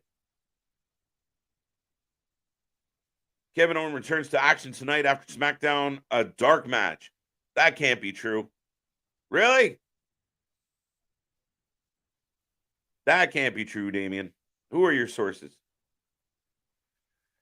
What the botch was that, AB? Not sure. But right now, Io's stomping on Charlotte on the outside. Charlotte's nose is bleeding. Bailey's. Yeah, this has been kind of interesting. Shout out to the 2.4. We got the Kobe numbers. Let's see if we can get to the Barry Bonds. We keep Barry Bonds. There's got to be a better 25. Miz is like Kitman. Fair enough. What's up, Haseen? How you doing? How you doing? Io landing the moonsault. Wow. Smacking Charlotte in the jaw. You get back down there. Io into the pole. I don't think WWE deserves to have Sasha Banks back. They neglected and disrespected her too many times. Gilly, that's the wonderful thing about business.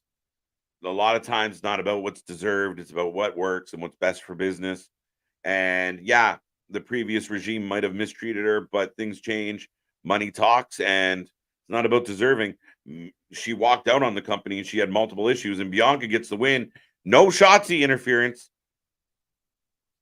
But Shotzi and Belair just beat them clean. So, interesting.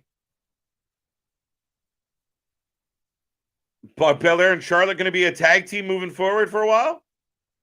As they raise their hands. All right. Interesting. I got that one. Charlotte got that one. Trying to be nice, but yeah, it's more of a, I don't know, cupcake. How I would build Charlotte versus Sasha Banks. Banks wins Rumble. There you go, Damien. I was on the same page as you on that one. Thank you, Gilly. 1-1. 1-1. Bianca Belair and Charlotte wins. Ding. Plus, WWE threatened to fire Lita because she didn't want to live sex celebration with Edge on Raw. I don't know how true that is.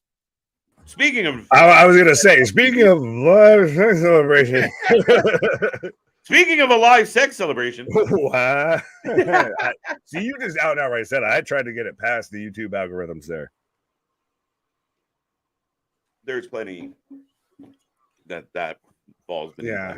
I hope. Love-hate relationship with the algorithms. Right. But we got Cody Rhodes talking about Edge. Ricochet. Was that Becky? Did I make that up? I don't believe so. Well, you may have. I've got Cody. Telling you. Even Cody's long-winded. All over but the crying. KO. It's like I said, I know it's not everybody's storybook ending, but it's as close to a storybook ending as you can kind of get. I don't know why people would deem it as not a storybook ending. He's going out on his terms, on his home soil. Well, it's like, to me, it's if you, rather than going out, say, winning the Super Bowl, going Jerome Bettis style. If you retire after you just won the Super Bowl versus you retire at the end of the regular season. Kinda, a little bit, right? I still think, when he shaved Kurt Angle's head and the placard card, the hair versus hair match. Yeah. Oh, I rewatched that segment a while ago, and it still holds up. A lot of what he did throughout his whole career holds up still. Edge and Angle had really, really good chemistry on screen. They really did. Well, you had the whole Wreck faction. Yeah. You had Rhino, Edge, Christian, Kurt. He lost me at Rhino. Shit. Yeah, you forget that Rhino was a part of that. That was part of, I think it was not the first, the second TLC. Yeah, and my old friend, I mean, they are old friends. I mean, and they go back to those stories of them traveling up and down the roads. And yeah, I mean, Rhino was a big part of Edge and Christian, part of why they won that first one. Right. Sorry, for those wondering why I'm dancing, I have the Street Profits coming out right now. Did they get new music? No, I don't think so. Maybe more. Oh, interesting. We kind of surmised about this earlier in the week of, could it be the OC that has an issue with Bobby Lashley? And here we are. Lashley versus AJ Styles. That's not a bad match, but we're getting up next. We're getting the Street Profits versus the OC.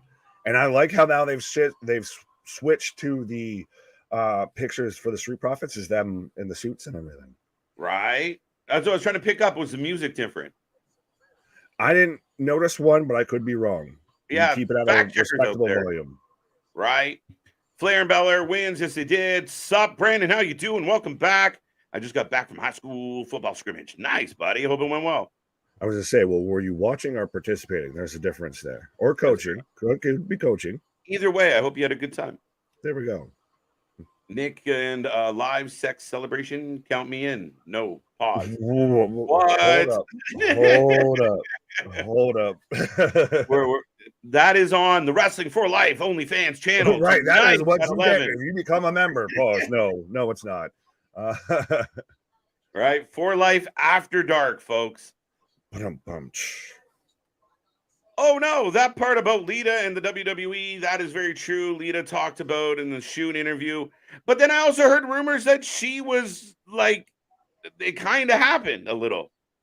Wait, what? Maybe not the whole thing, but maybe rumors where he got a little poke in on TV. We were talking about the live sex celebration. Oh, why? Well, no.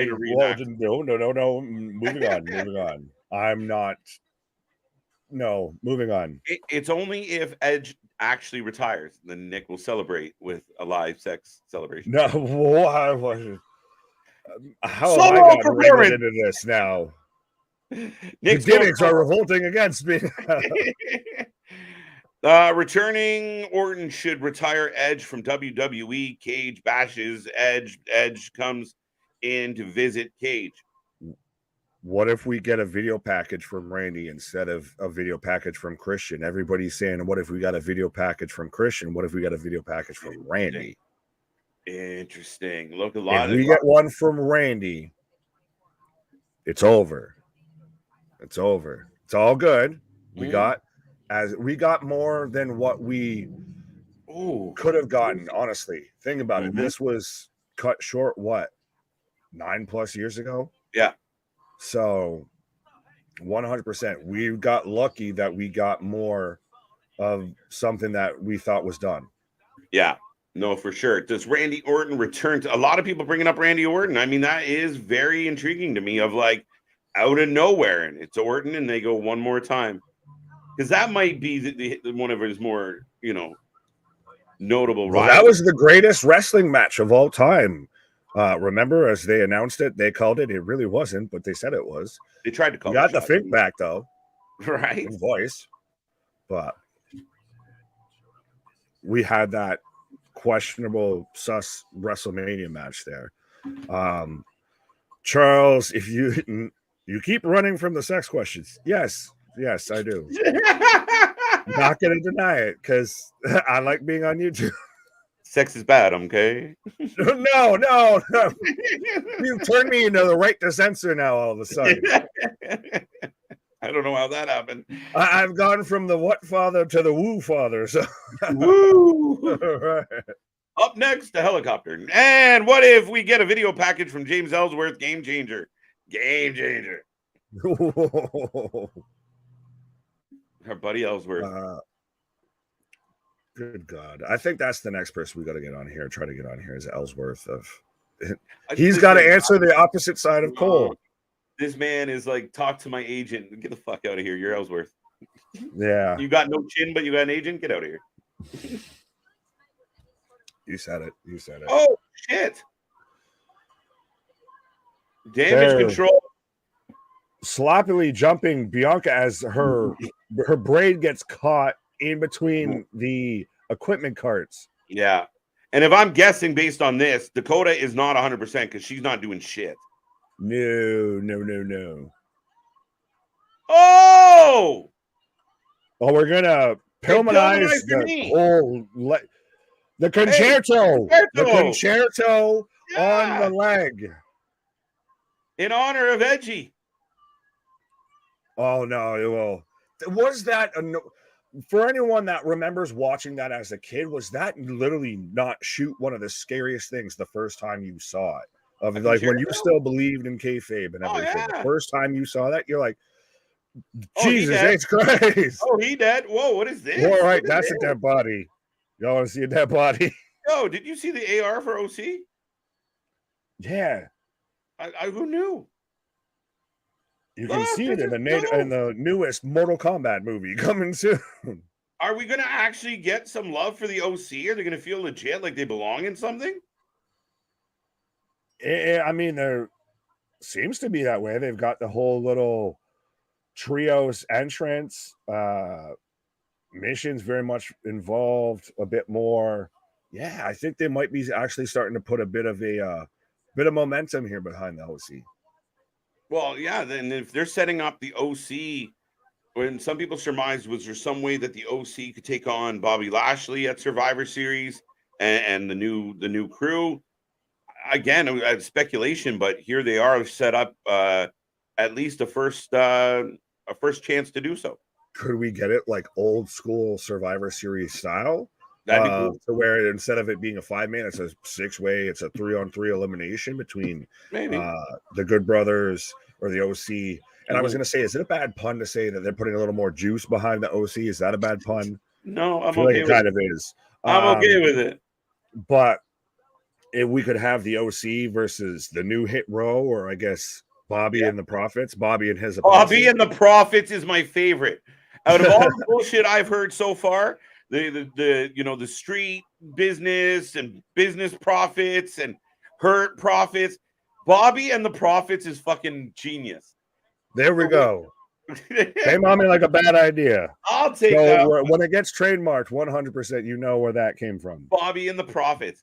Now, Nick, on the last couple of days, the chat has brought up the idea that for the new Hurt Business, 3 is not enough. Oh, I don't think it is at all. I think that's what we've been saying when it comes to when we're talking about what's going on in NXT, which, by the way, if you're not watching us on Tuesdays, you're missing out. With Carmelo Hayes, with Trick, with maybe even a little bit with Wrasslin. Interesting. But yeah, the Street Profits are in new attire. They're rocking green. Dawkins got the new fade.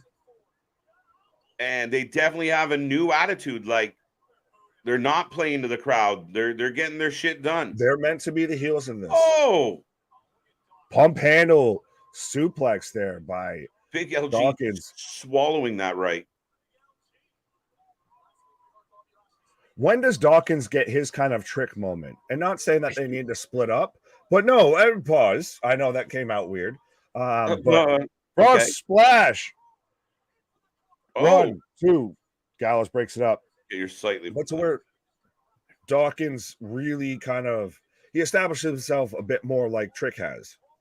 Yeah, a little bit. I mean, Dawkins is good. I mean, he's just, unfortunately, he's overshadowed, and it just is what it is. They're setting up the Doomsday device as, oh, Carl breaks free.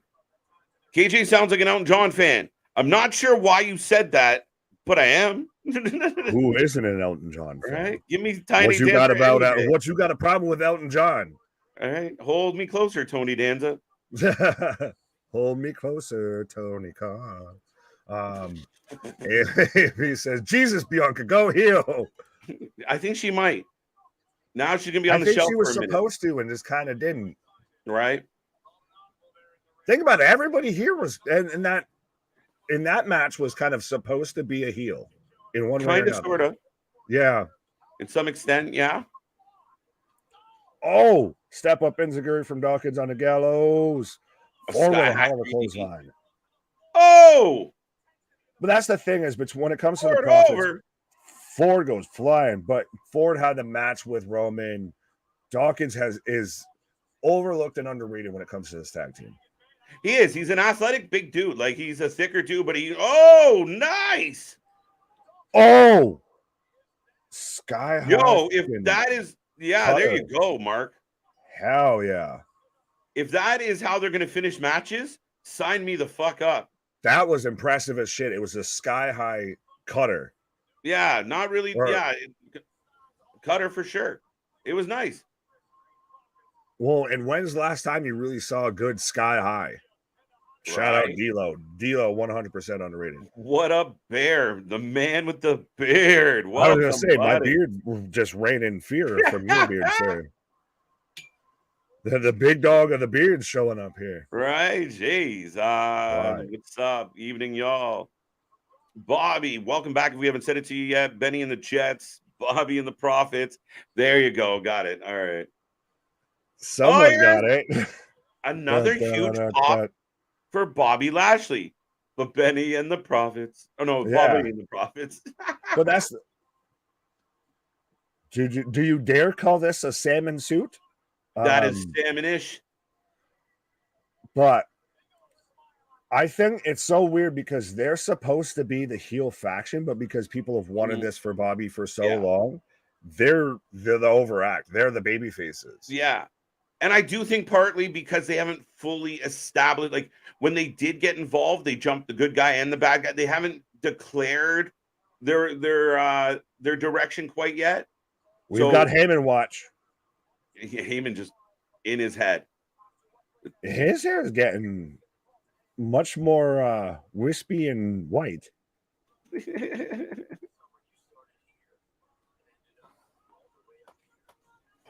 As we are in commercial break, what number are we at? Somebody let me know here. What are we going at? Where was AJ? Yeah, AJ taking a break, I suppose. I can't remember. Did he get beat up by anything? No, not yet. No, not quite. He hasn't run into any WrestleMania signs or anything like that. Right. That is awesome. Doc is awesome shape. Yeah, folks, we are in another commercial break. The show rolls on. We got more coming your way. I'm going to take a pause. Nick's got you. And, keep going. Keep liking. Get in that chat. Be a friend. Tell a friend. As KJ takes a pause, 100% is we're in a commercial break. And I think we both just want to make sure we're here for however long they end up doing this whole Edge celebration. Because do we see this being like a 5-10 minute match? Is this going to end up being almost a half an hour match or anything like that? Do we give it a lot of time, or do we give the match a good bit of time and we maybe have something after if Edge is retiring? Small Mark. I had to really reread that a few times. I know what you were trying to say with the Prophet Hour Rock, but it kind of almost made me sound like something else here. Like a Bobby in the wind, lad. Yes, J-Boy, KJ's going for a puff the cause break, much like I did earlier. Dawkins is in awesome shape. Yes. Bobby Lashley. Who did you think we were talking about? SmackDown has been solid. Yes, it has. As we're almost towards the hour and a half through SmackDown already. So we're almost in the back nine here when it comes to Friday Night SmackDown. So let me know, folks, what you're thinking of it so far. And let me know, I guess, thumbs up, thumbs down. Let me know whether it's your favorite Edge memory, whether it's, you think he retires or not tonight, what you think we go. If he doesn't retire, where do we go with Edge past this? What are you thinking about tonight? 25 years. It's been interesting because we've got all the little video packages. I still think this is the moment. There's not going to be a better opportunity. And I don't want to keep making the comparison to Taker to an extent because obviously it gets into debatable if Taker was really starting to chase it towards the end, if he needed to end on the right moment. And I think with Edge, it's kind of, I don't know if there's a moment that's going to feel righter than this. That's the thing, is he kind of really did call his shot almost a year ago. We knew it was kind of speculated, and much like, every story when it comes to the IWC, when it comes to wrestling and the internet, it, came and went like quicker than a hiccup, but it was mentioned. And really, what could you do to outshine this being the final moment? AB, KJ, do you think Aaliyah is returning tonight? I've seen rumors on Twitter, but I don't know. Oh, AB, I know what you're talking about. I've seen rumors to where she was going to be in the crowd because I believe she's another lovely Canadian here. But we're sold out with 16,000 in Toronto right now. Maybe that's what KJ is taking a pause for, to see if he can still get a ticket here. But I've heard the rumors that, so it's Becky Lynch and Bianca Belair are available in Fortnite right now, by the way, if you gave a shit. But I've heard the rumors that Aaliyah is going to be in the crowd tonight. I don't know, and I almost don't care. I'm amazed she's still on the roster at this point of what do we do with Aaliyah? Why is she not in NXT? Very much, if we're going to put Dana Brooke down there, why not bring Aaliyah down there and actually have her develop some sort of a character, some sort of a personality or anything? Is it a fun fact? Larry, what's a fun fact? Derek is my name, and Dare Rich is how you say it. Who do you see as the three mystery partners for Blackpool Combat Clubs? My three names are Minoru Suzuki, Chris Hero, and Nigel McGuinness. That's not a bad show at all. Dare Rich, I hope I pronounced that right. Either way, I apologize. But I think 100% that's not a bad shout, because people forget that Chris Hero, they signed recently as an agent to work backstage, which obviously he has beef with Eddie Kingston because of Heroes of the Universe with Claudio and Chris Hero back from Ring of Honor. Nigel would be an amazing pop. Does that team then not have to win, though? If you have those, if you bring back those type of names, granted, Suzuki, I feel like he might as well be halfway on the AW roster at this point. But if you bring back those big names and get that big pop reaction, especially Nigel in the UK, and you don't have them win, I don't know how well that's going to go. But I'm going to replay right now of everything from, I don't even think it was last week. I think it might have been 2 weeks ago.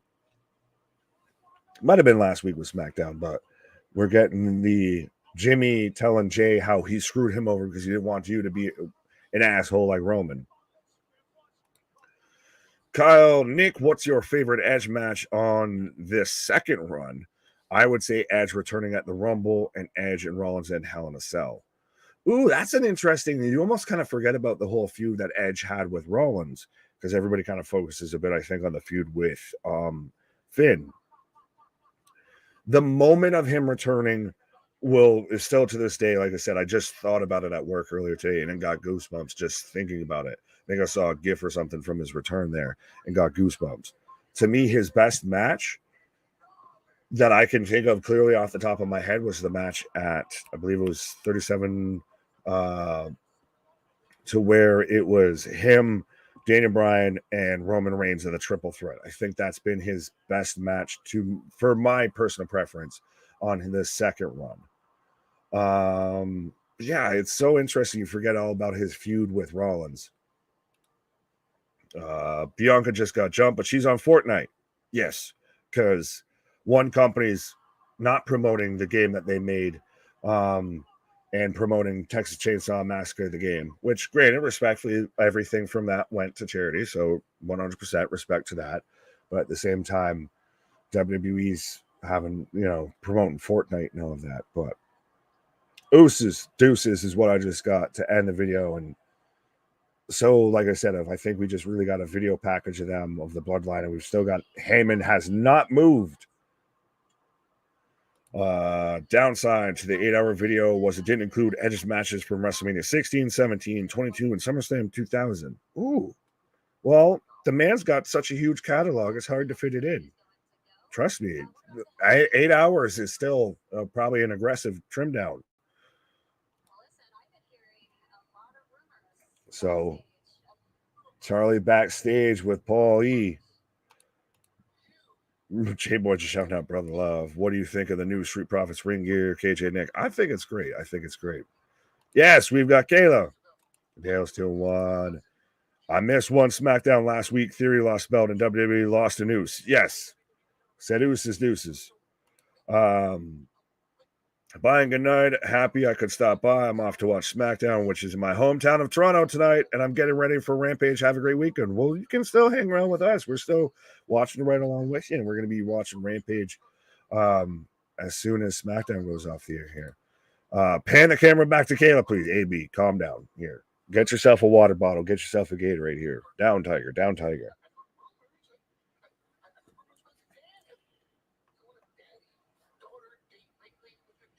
What is Heyman going on about here? What about Edge's feud with AJ Styles?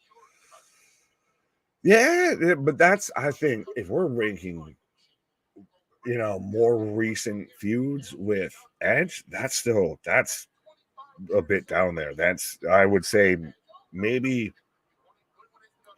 I don't even know if that's top 5, because think about it. You've had Edge Reigns, you've had Edge Orton, you've had Edge Seth Rollins, you've had Edge Finn, Edge AJ Styles. I don't know.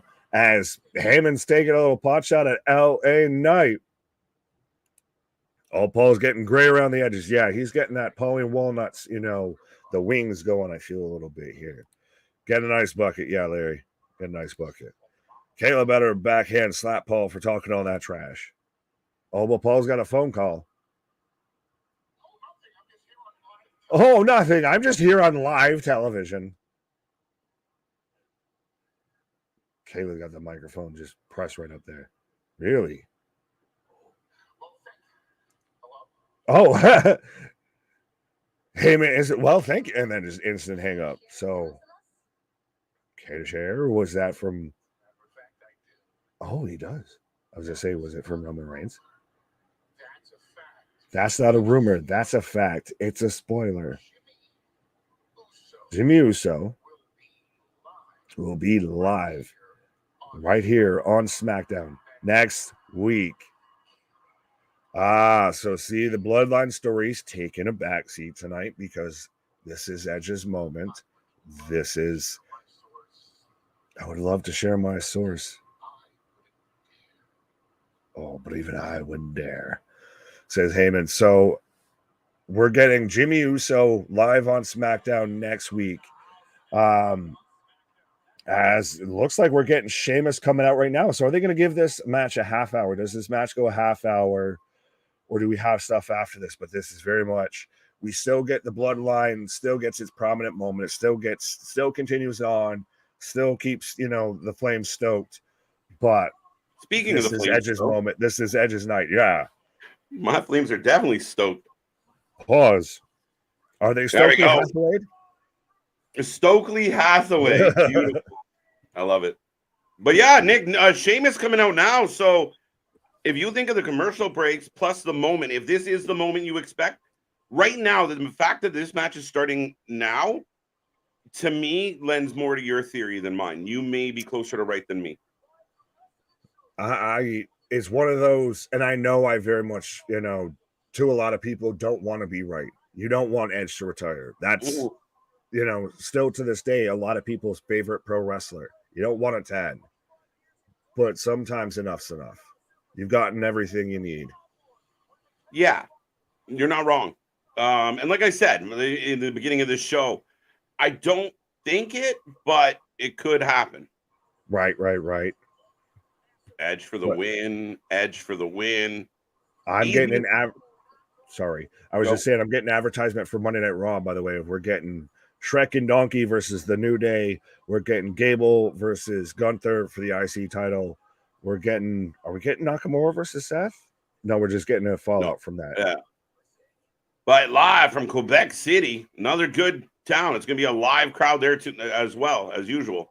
And believe me, we'll probably have some Sammy involved. Oh, I would think so. Or maybe some KO. Maybe. Depending on how KO's feeling about life right now.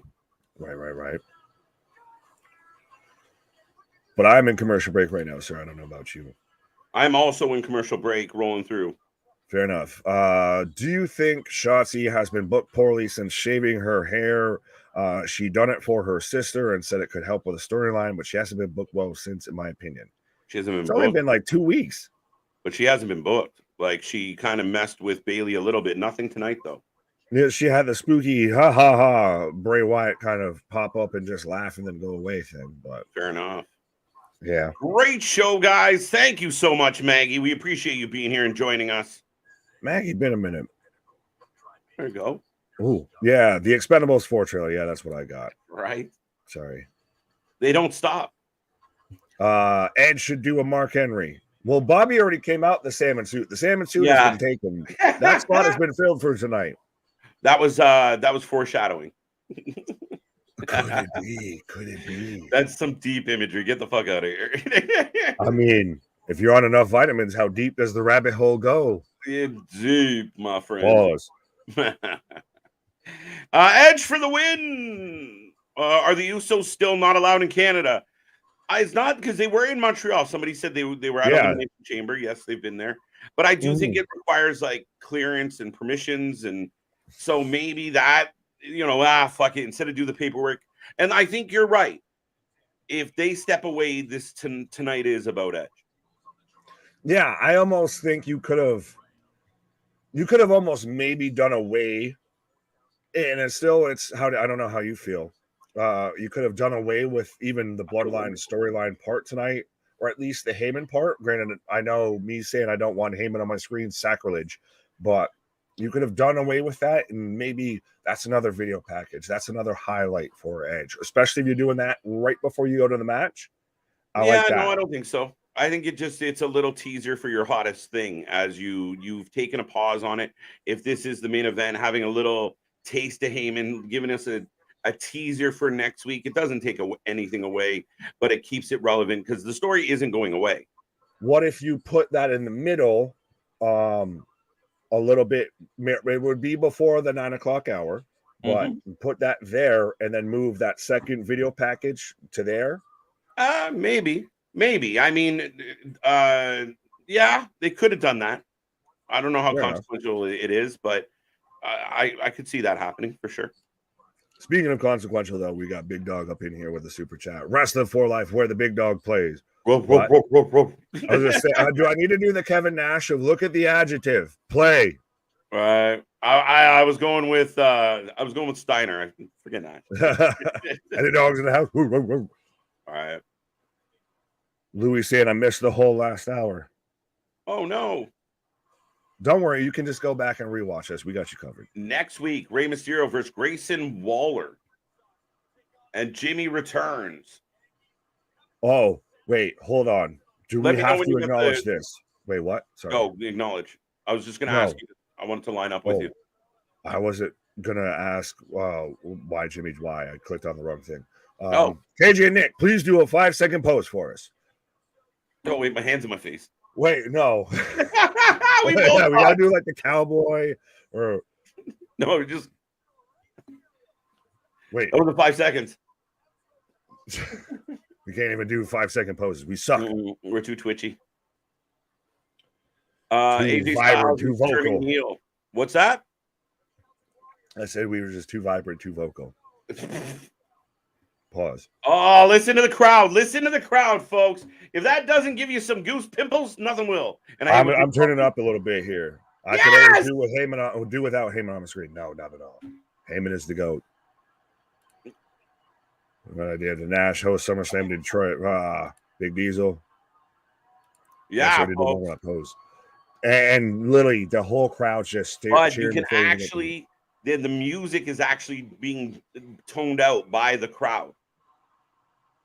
I'm just getting the music kicking right now. Okay, so you're right. I see clearly. Yeah, I got a couple seconds. So this could be it, bro. Bro, you're swaying me.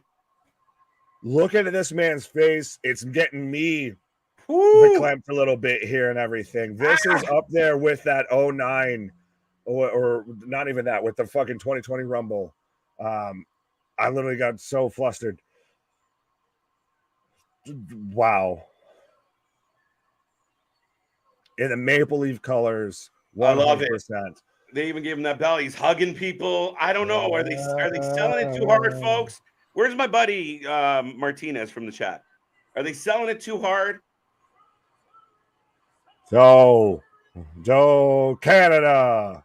And we're that, like I said, this is getting you, if you weren't already, this is getting you a little verklempt. This is getting you down with the vapors of who's cutting onions around here. Right. And know what makes He's got Beth in the front row. He's got the kids in the front crowd. Best tearing up. Woo! It's yeah. happening.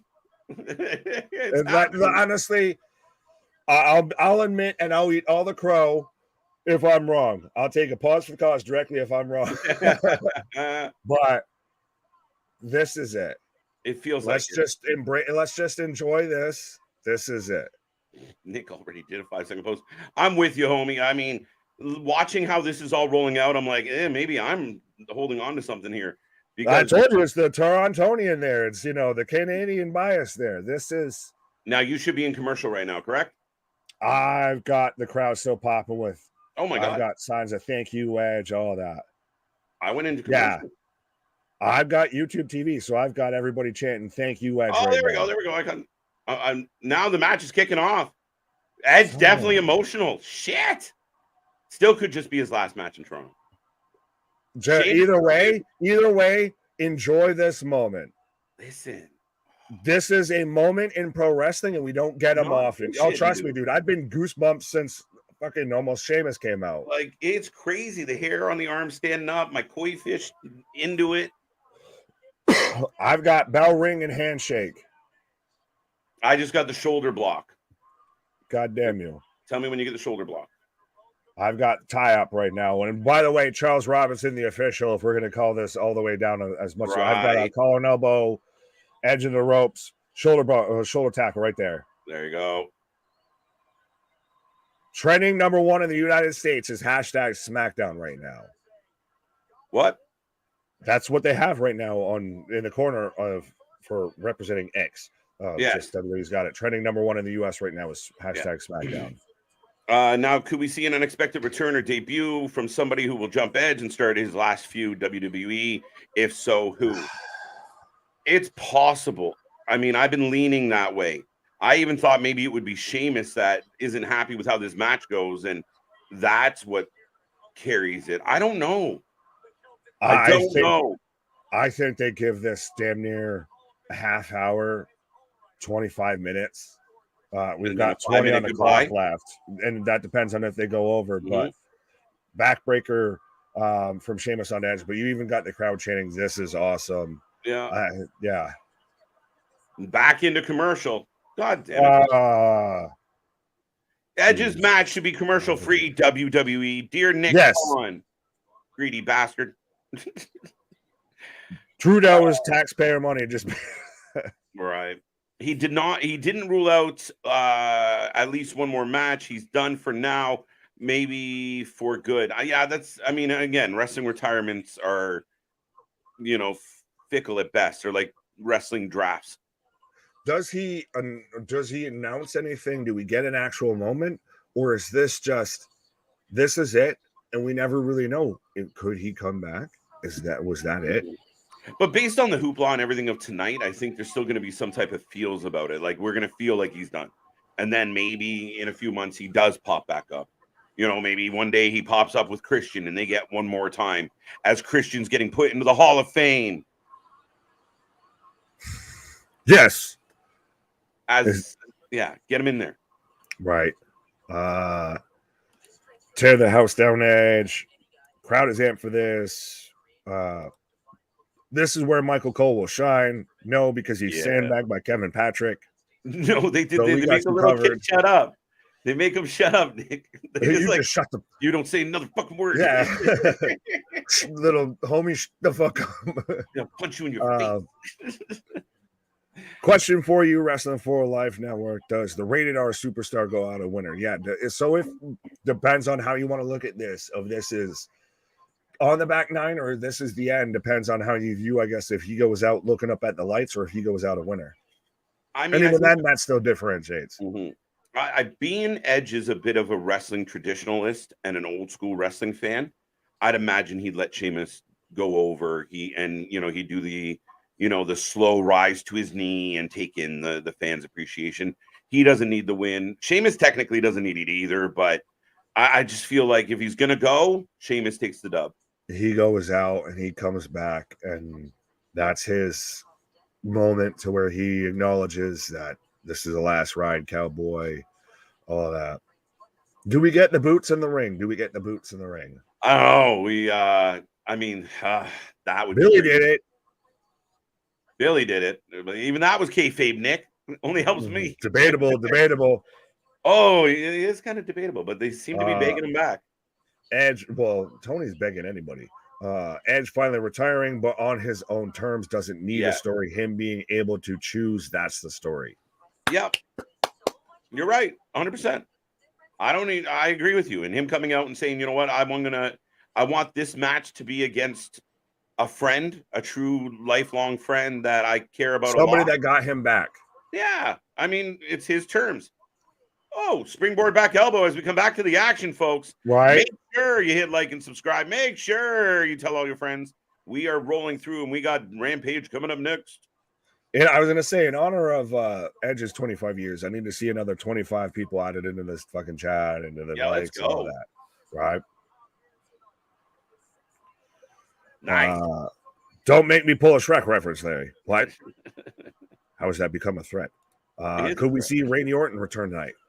A lot of people have speculated on this, and I don't know if it's because it's been kind of floating out there or because I didn't see much of it, but I mean, it would kind of blow our minds if that's how like this goes.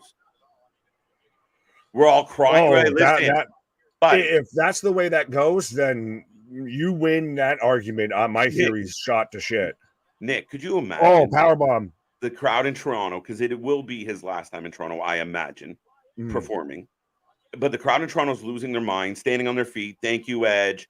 Best in the ring. The children of the ring. They're all crying. It's this big moment. And then, bang, RKO.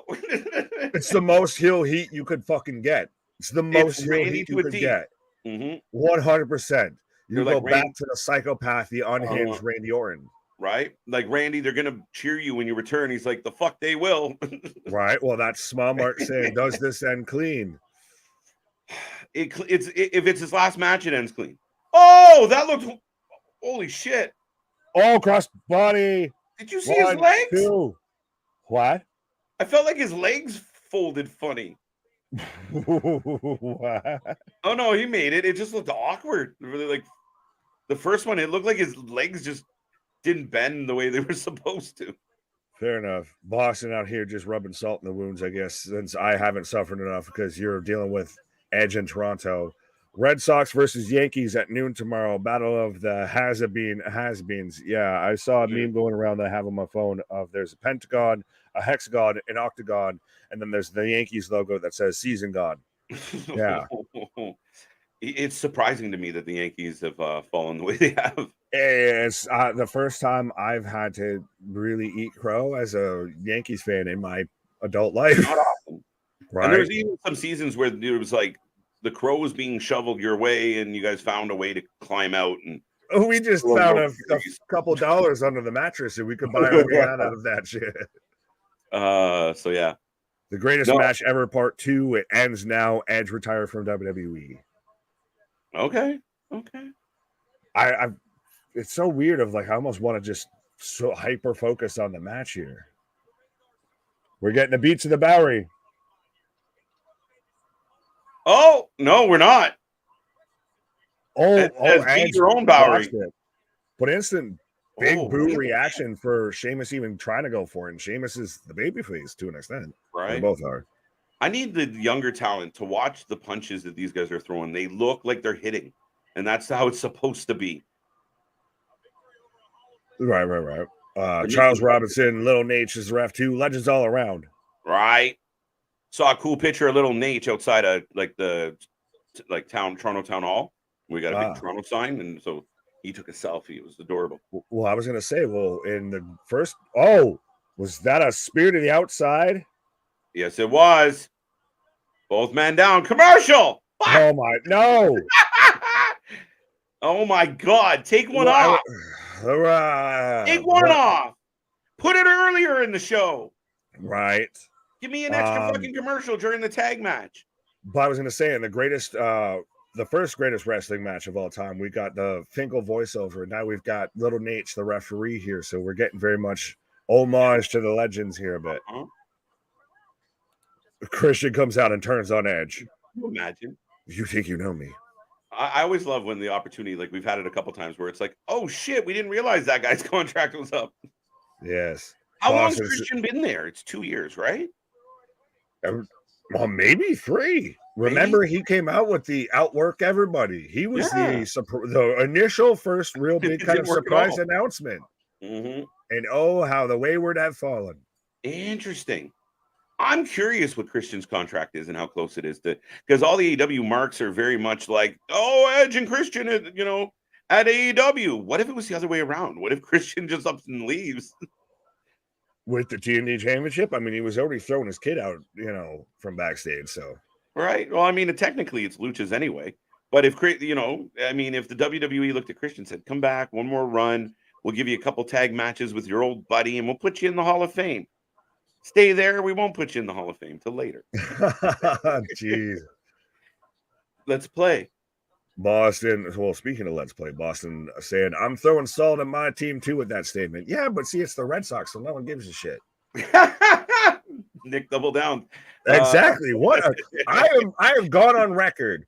He's like, we're together. As someone who lives this close to Boston and everything, I will never step foot in Fenway Park. No, and I'd still have to probably be forced and coerced to go and step foot in Fenway to watch them play the Yankees. Right. There you go. Rocco, 10 minutes till, my avatar explains it all. Rocco. Yes. It's growing. I like how everyone's finally been catching on with the shit we've been saying for fucking months now. Right. It's coming. Listen.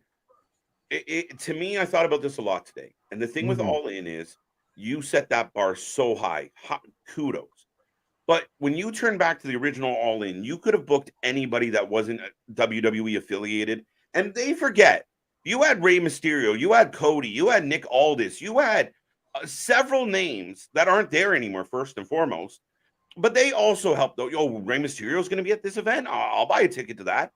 It wasn't just on the back of the Bucks and Kenny of like, they think we're cool. They sold out the show. Not really. Not totally true. But All In to me is where now you're testing Tony's ability to book at a grand stage. And I believe, I think Beth is faking. I believe. Pause. Accusations. It's happened for sure. By the way, we've got a call relief from Sheamus, by the way, so that's why Cage is out here accusing of Beth faking. I don't know, man. But at the end of the day, dude, I think that the same thing that tore apart WCW is hurting All In. And it's that inner, that doesn't work for me, brother. Or what about this? And I'm not going over him. Even the politics are the problem. Even before you get to this, it goes into the fact, as we've got Edge trying to lock in a crossface here right now.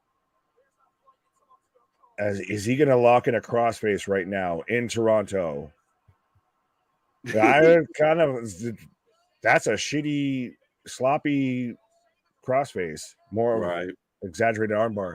But it comes down to you built everyone's fantasy up. You built with, oh my God, we're sticking it to the man of all of this and that. Of we've got 80,000 tickets sold and everything, and this and that. But you failed to deliver, I feel, to a lot of people. A lot of people had their own fantasy cards booked because they built us up as such a fantasy show. This was AW's WrestleMania. And when you book a card that doesn't feel like WrestleMania, you let a lot of people down. It's very true in that sense. And I did tell the chat that maybe part of our predictions that you and I might put together our fantasy all-in card, like what we may have done in alternative to what we're getting in a perfect world. Fair enough. I'd be down for that because I think that's the thing is there's a ton of potential. And I think also a big part of this is nothing's really well built to outside of maybe FTR and the Young Bucks is built to because of the history of AEW, and MJF and Adam Cole is the only match on that card that's really built to. Yeah. But if you're going to use the pre-show to build that angle, that's a bad look. It's a bad move. Well, it's bad to risk your main event by booking them in a match earlier on the pre-show. Louis out here. That question was funny real quick. Go ahead. I'm just clicking on shit. I'm an Astro fan. No, this one it made me laugh. Of KJ and Nick, who did it worse, WCW with RoboCop or AEW and Leatherface? WCW. Both is good. But I feel like WCW was more serious about RoboCop. We all knew it was I don't know. You could also throw in WWE with ECW. Executioner. Two count. Ooh. Back to this match, by the way, but you could also say the same with at least WWE ECW with the zombie getting kendo staked by Sandman. So what comes around is all around. Everybody's taking it. It's amazing how shit wrestling has a strange way of repeating itself. All right. You still got it. You still got it. But we're 7 minutes left before we got run over. I imagine we'll get a touch and run over. I love what he's wearing, man. Shout 100%. This has got to be, you got to be out here like, I need that. Ooh, I want the belt they gave him. I don't know if anybody saw the clip online, but they presented him like they had a belt, a Toronto Maple Leaf colored belt for Edge tonight. Again, another reason why I was like, uh-oh, this could be it. That's awesome, though. Yeah, representing the Maple Loafs hard tonight.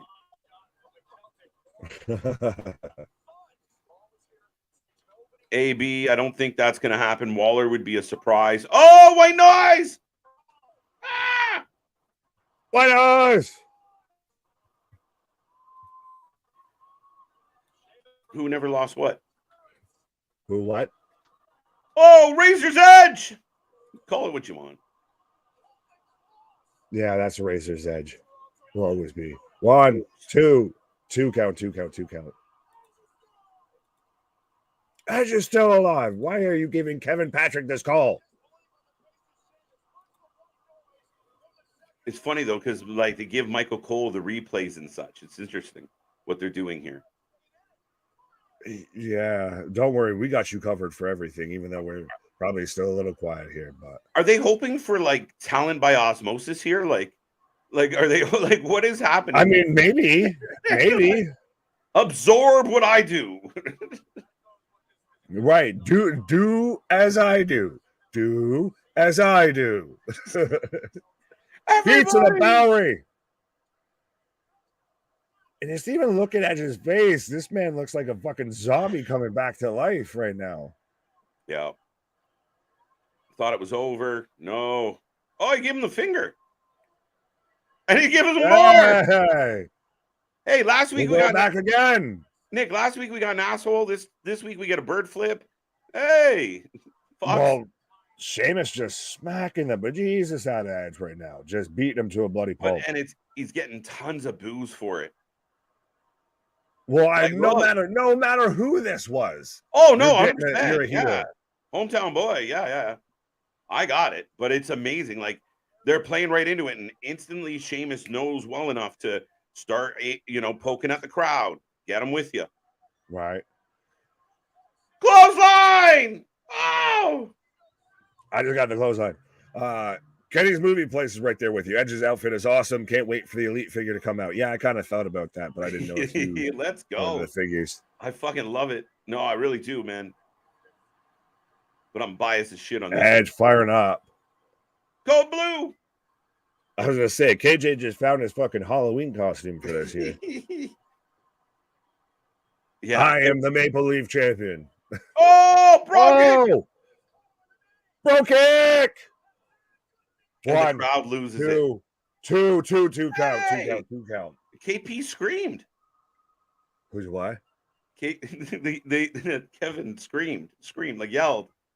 And all the dogs heard that. That's why all the dogs are barking in the neighborhood. I just picture Michael Cole like a fucking like Jeff Dunham, like. I am Kevin Patrick on a stick. Right, on a stick.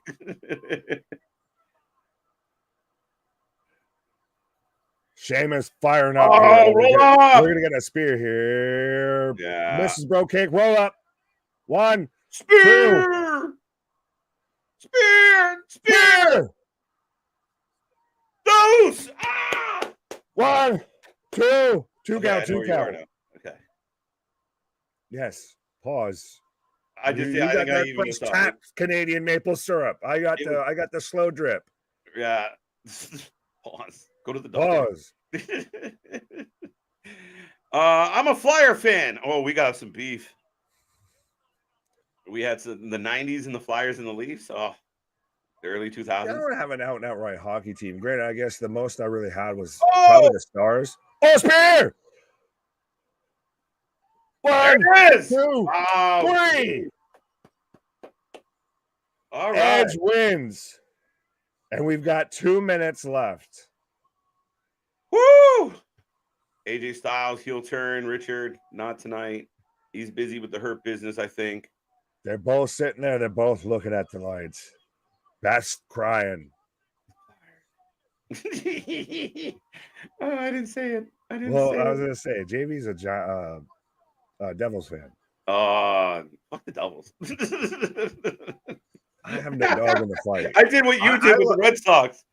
I was big. We got the pyro and everything. I was just big on the Stars when they had like Madonna, Belfort, Cole, all that. Dog, we're crying. We're watering. The kids are clapping. Oh, JV's a Rangers fan. Sorry. We're going off the air like this. It's kind of the way you said they were going to do it, though. You end up being 100% right here. And again, we don't know the answer. Oh, big hug to Sheamus. Oh, we're done. We're done here. Yeah. Leave it open. Yeah, that's shit. I kind of backslid on that one. Yeah. Like, I mean, in the sense that you said, like, would they leave and we would never know? Right. You know, and I mean, I was like, they got to tell something. Apparently not. They still gave you a moment. You might not have hit the bullseye, but you got the outer ring nice. Pause. Hey, no. Right. 9 out of 10. God, I hope he doesn't go to AEW. I don't think that's going to happen. No. 8 out of 10. That's the end. Oh, shit. 9 out of 10. I hear voices in my head. 9 out of 10. There you go. Oh, yeah, we got to watch Rampage, don't we? Shit. Yeah, I switched over. I've got the end of Guardians of the Galaxy Volume 2. Trust me, we could just wrap it up and pack it in here. Some nights are hard. Like, when that was a great match, great moment, great feel. I love Edge. I love how that was. Big win for Edge. Great match. I'm happy. It's hard to find a moment that's going to out-top that the rest of the night here. It's kind of like, all right, so where do we go from here? Yeah, and now up next, Britt Baker and whoever the fuck she's fighting tonight. They should have made it commercial free. 8.5 out of 10. 8 out of 10. That's what she said, KJ. 10 out of 10. Absolutely. Thank you, Edge. 8 out of 10. Yeah, 100%. Let us know your ratings for Friday Night SmackDown. Yes. Really, how respect to Rampage, how you outdo that. That's what you gotta go against. What's that? I was saying with Rampage, like that's what you got to outdo. Outdo that. Yeah, good luck.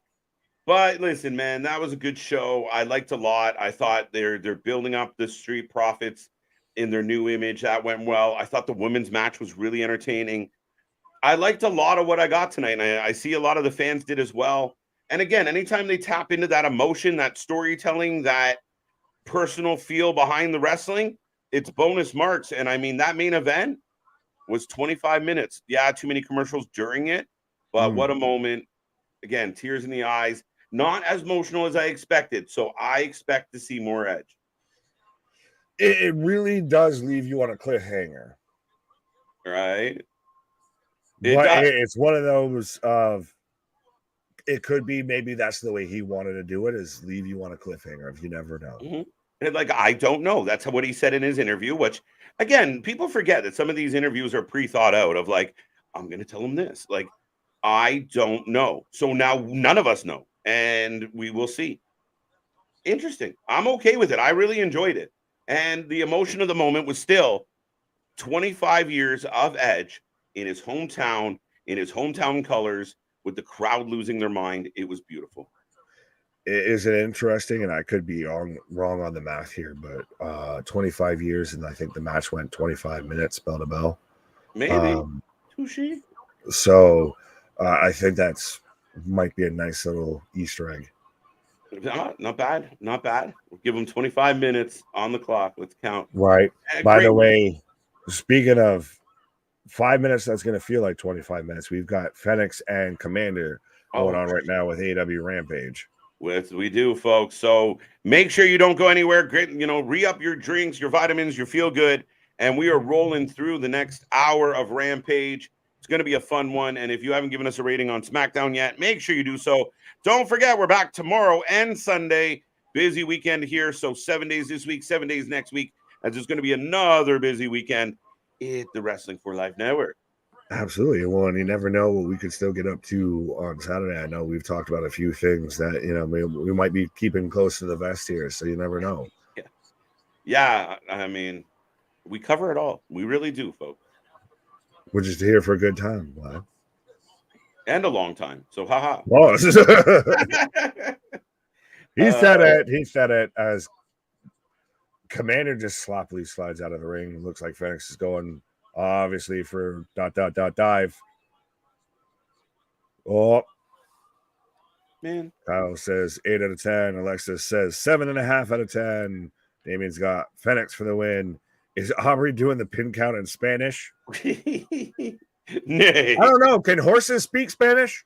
Oh, I made the jokes a little more subtle. I'm going to beat you over the head with it. The only thing that was bad was the Paulie hanging on to the bloodline stuff. Why was that bad? Well, I don't know if it was bad. Maybe it more took away from the rest of the night. I don't think so. Based on the reaction of everybody, I don't think it took anything away. I think everybody just motored along right into the next thing, to be 100% honest.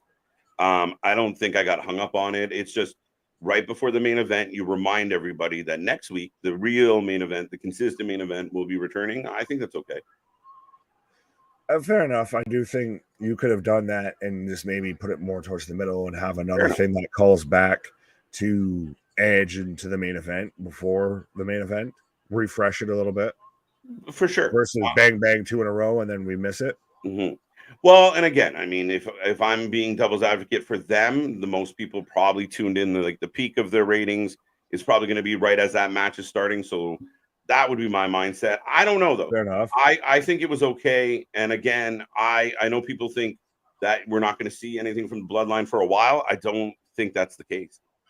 Fair enough. As giant coup de grace from Phoenix for a 2 count. Ronan says, thank you, Edge.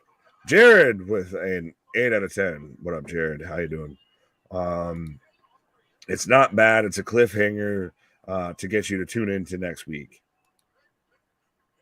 She's counting in Spanish, according to. But why? Davey. Because lucha. I don't know. Like, why? I didn't like TLD here. Ref Audrey stops her foot 3 times for the pin. She goes, nay. Nay. Double stomp to the face. Jacoby apparently popped him. Pause. Or them. There you go. There you go. 9 out of 10. Easily Edge. Go to SmackDown. Edge is the best. There we go. There you go. Dun, dun, dun. I'm in picture. I don't know about you, sir. I'm not either. I'm catching up. Okie So dokie. I'm dealing with my internal situation. You see, Edge had his last match, and just all of Toronto just shut the fuck down. Right? He blew out all the circuit breakers. His star power could not be contained within the city of Toronto. Absolutely. Someone turned the essay El Aubrey instead of El Buzzo. Richard says a 9 out of 10. There we go. What was it? Oh, what the hell? Phoenix almost killed him. Edge may very well be the best SmackDown performer of all time, if you think about it. I said this earlier, and that's part of why I thought it would be fitting that he retired on SmackDown. Because really, when you think about Friday Night SmackDown, or even when it was Tuesday Night SmackDown, it's really hard to think of another competitor that, when you think of that brand, you think of Edge. When he was there with the Edge heads and Vicky Guerrero and Christ, it's the first and probably last memorable thing Alicia Fox did in WWE. That's very true. Yeah, that's a valid point, man. I mean, again, we don't know. And the fact that they left it so open makes me wonder if it's open for a reason. But I'm all for it, man. I liked what they did tonight. Just in case I haven't said it, I'm leaning towards giving tonight on SmackDown an 8. I'll give it an 8.5. Oh, Brucey bonus point. Nice maple leaf gear. The sap was running good, I guess. Pause. So 8.5. As we got your obligatory AEW chop spot between the two luchadors right now in the ring. Here we go. Your obligatory must-have 20 chops back and forth where no one sells anything and just yells, come on, like Shinsuke Nakamura. Right. Well, I saw someone earlier. They were talking about, and I think I touched on this last night, about the idea of Suzuki being one of the people. By the way, I got the wrestling now, so that's good news. There we go. Well, someone mentioned, I think while you were on a pause, Suzuki. The other 3 of being Suzuki, Chris Hero, and Nigel. I don't know about Nigel yet, and I just hope if Nigel came back in, it wouldn't be during a big brawl match. Now, somebody did point out it would be a way for them to hide. I think Danielson's going to be one of them. I think Danielson, how long has he been out? Well, you break your arm. How long is a usual break? 4 to 6 I don't know. I don't frequently break my arm, sir. Well, I'm just going based on watching enough, sports, I guess. But you imagine if he was 6 fine. I don't know. I just don't know the timeline. But if it was 6 to 8 weeks, I still feel like he hurt himself at Forbidden Door in June. It might be closer than we think for him to return, especially in a stadium match where you could hide him wearing an arm brace or, a soft cast or something like that. I don't want to see any more of Ishii and Suzuki, and I get they're great, but they're old and we don't need it. Like, there's other talent you could use. That I'm just so sick of the same shit, like you just explained about the obligatory punch moments and the big forearm shots that don't look good. Right. As we got a 2 count, but JD brings up Chris Hero, Santana Ortiz. That's very much aimed at Eddie Kingston. I don't know if I agree with you with the whole Daniel Bryan thing. I think if we got Claudio and Moxley walking backstage. What? Oh, wait. I got the match still going. Yes, I do. Okay. Got Phoenix had Commander up, thrown in the ropes. So you're slightly. I think that. No, I forgot where I was going. Phoenix with a kick to that on. Yeah, I just got the BCC now. So got you. So I'm on a 2 count, so I'll pause right after the 2 count. There you go. Forgot what I said. We appreciate you, Edge, and the fact that was your last one. I Oh, don't if know. in fact that was your last one. There we go. I think if it was definitely his last one, there would have been more.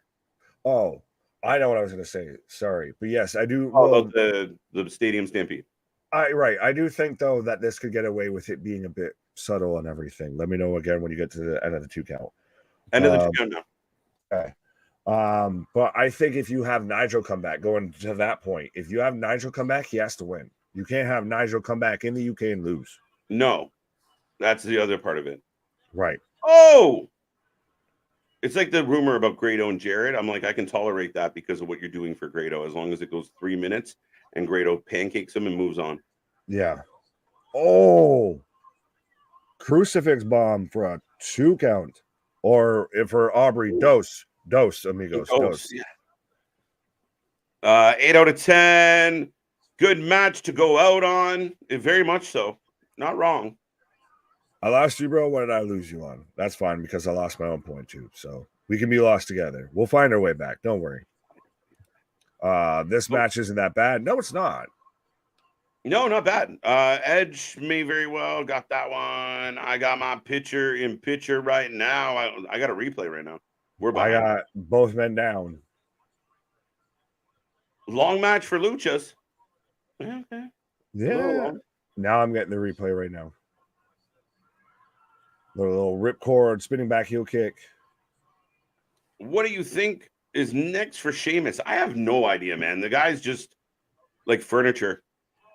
Remember too, though, when Sheamus was at a point to where everybody thought he was pretty much on the back nine. He was going to be done. We were hearing the rumors because the injuries were starting to pile up. I think it was a neck or a spinal injury. Or a back injury. That might have kind of put him towards the end here, and he's still been going. So, yeah, as much as we give Edge credit for this match, still credit for Sheamus, but it is, where do we go with here? He's kind of very much like Edge, kind of lost in the wind. Oh, huge Canadian Destroyer. Holy shit. Is Commander going to beat Rey Fenix? I've got Shooting Star. 2. Ah, we got a 2. Wow. Dos amigos. Those, definitely. Commander can't believe what is it going to take to put him away? As I'm getting a replay of the Canadian Destroyer right now. My head behind Shooting Star. Cole turns on MJF and joins up with the Kingdom and Strong, calling themselves the Undisputed Kingdom. I think that's a possibility that could happen. I won't lie. Did you feel like them? See, I was right with that. I've been pushing that issue for a long time. That, okay, this is what we're going to do. Driver, it's not over. 2 count. Wow, bro. Good match.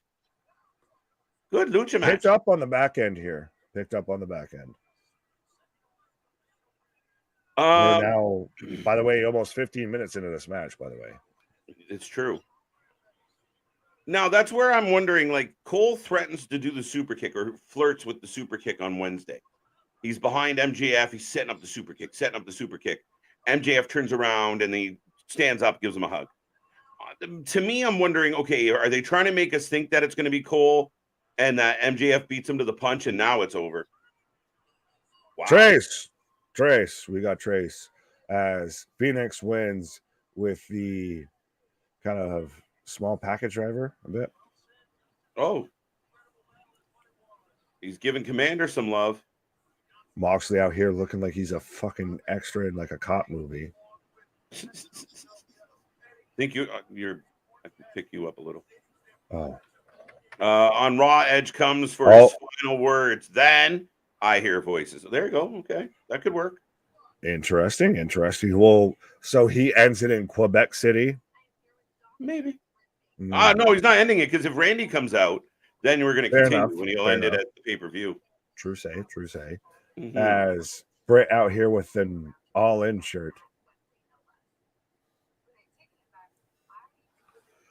But so Rey Fenix picks up the win over Commander. Oh. Oh, oh my. 10 out of 10 for the man that spent 25 years reeking of awesomeness. I like it. I like it, Ronan. Boom, boom, boom. Oh. Moxley for the. Ooh. Why does Moxley look like a tool with a lollipop? Like a cop, as Nick said.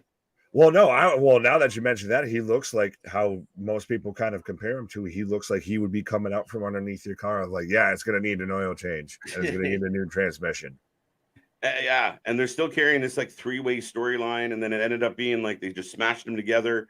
How do you feel about Stadium Stampede at Wembley? Does it feel like we knew they were going to do it? And I'm bothered. I would be pissed as shit if I sat there and paid that amount of money to sit there and watch a match on a giant television screen. I mean, it'll still probably be cool to watch it around that many people, but you're paying to watch a wrestling match. You're not like, and I'm saying that obviously it's not happening in the ring. You're paying to watch a video. It's like paying to watch the pay-per-view, and you're just going to watch it in a giant arena. Yeah, I mean, and again, to me, it feels like you've done this. You've been there. You could do better. It's the same shit. There's no development. There's no growth to this. Out of left field, you're just smashing people together and putting them in a fucking chaos match. Lazy booking, shitty booking, not good booking. Could you almost live, and this just came on me like a bad idea, if maybe not even exactly that match, but if you're going to do a Stadium Stampede, if you're going to big up the fact that you're in this giant stadium of Wembley and everything like that. You're going to go through the whole fucking stadium and all of that. Yeah. Because you damn near sold it out. Yeah. That's your pre-show. They're fighting through, and then we cut back and we're talking through and still going on, by the way, folks. And we cut back to that. Just drag it through the whole show. Just some fucking Sunday night heat or some halftime heat shit. Anything like that. Yeah. I mean, I don't want that on my main show. That's going to be such a tempo breaker. Yeah, I mean, it's going to be interesting. Like, it's going to be a longer show. He's going to, try and get his in many matches. And here's the proof. We got another trios. Tony's trying to do that thing where we got a bunch of people in every match so everybody can play along. Mm-hmm. And I think that's bad for business. I still stand by the fact that even if these were the matches that we got, if at least they were built to more than a week or two at most, it would be a bit more relevant. Yeah. Well, I mean, you're a fan of Kenny. You and I have debated Kenny many times on this channel. And here's Kenny shoved in a trios match with people that he wasn't hanging out with and beefing with people he wasn't beefing with the exception of Takashka.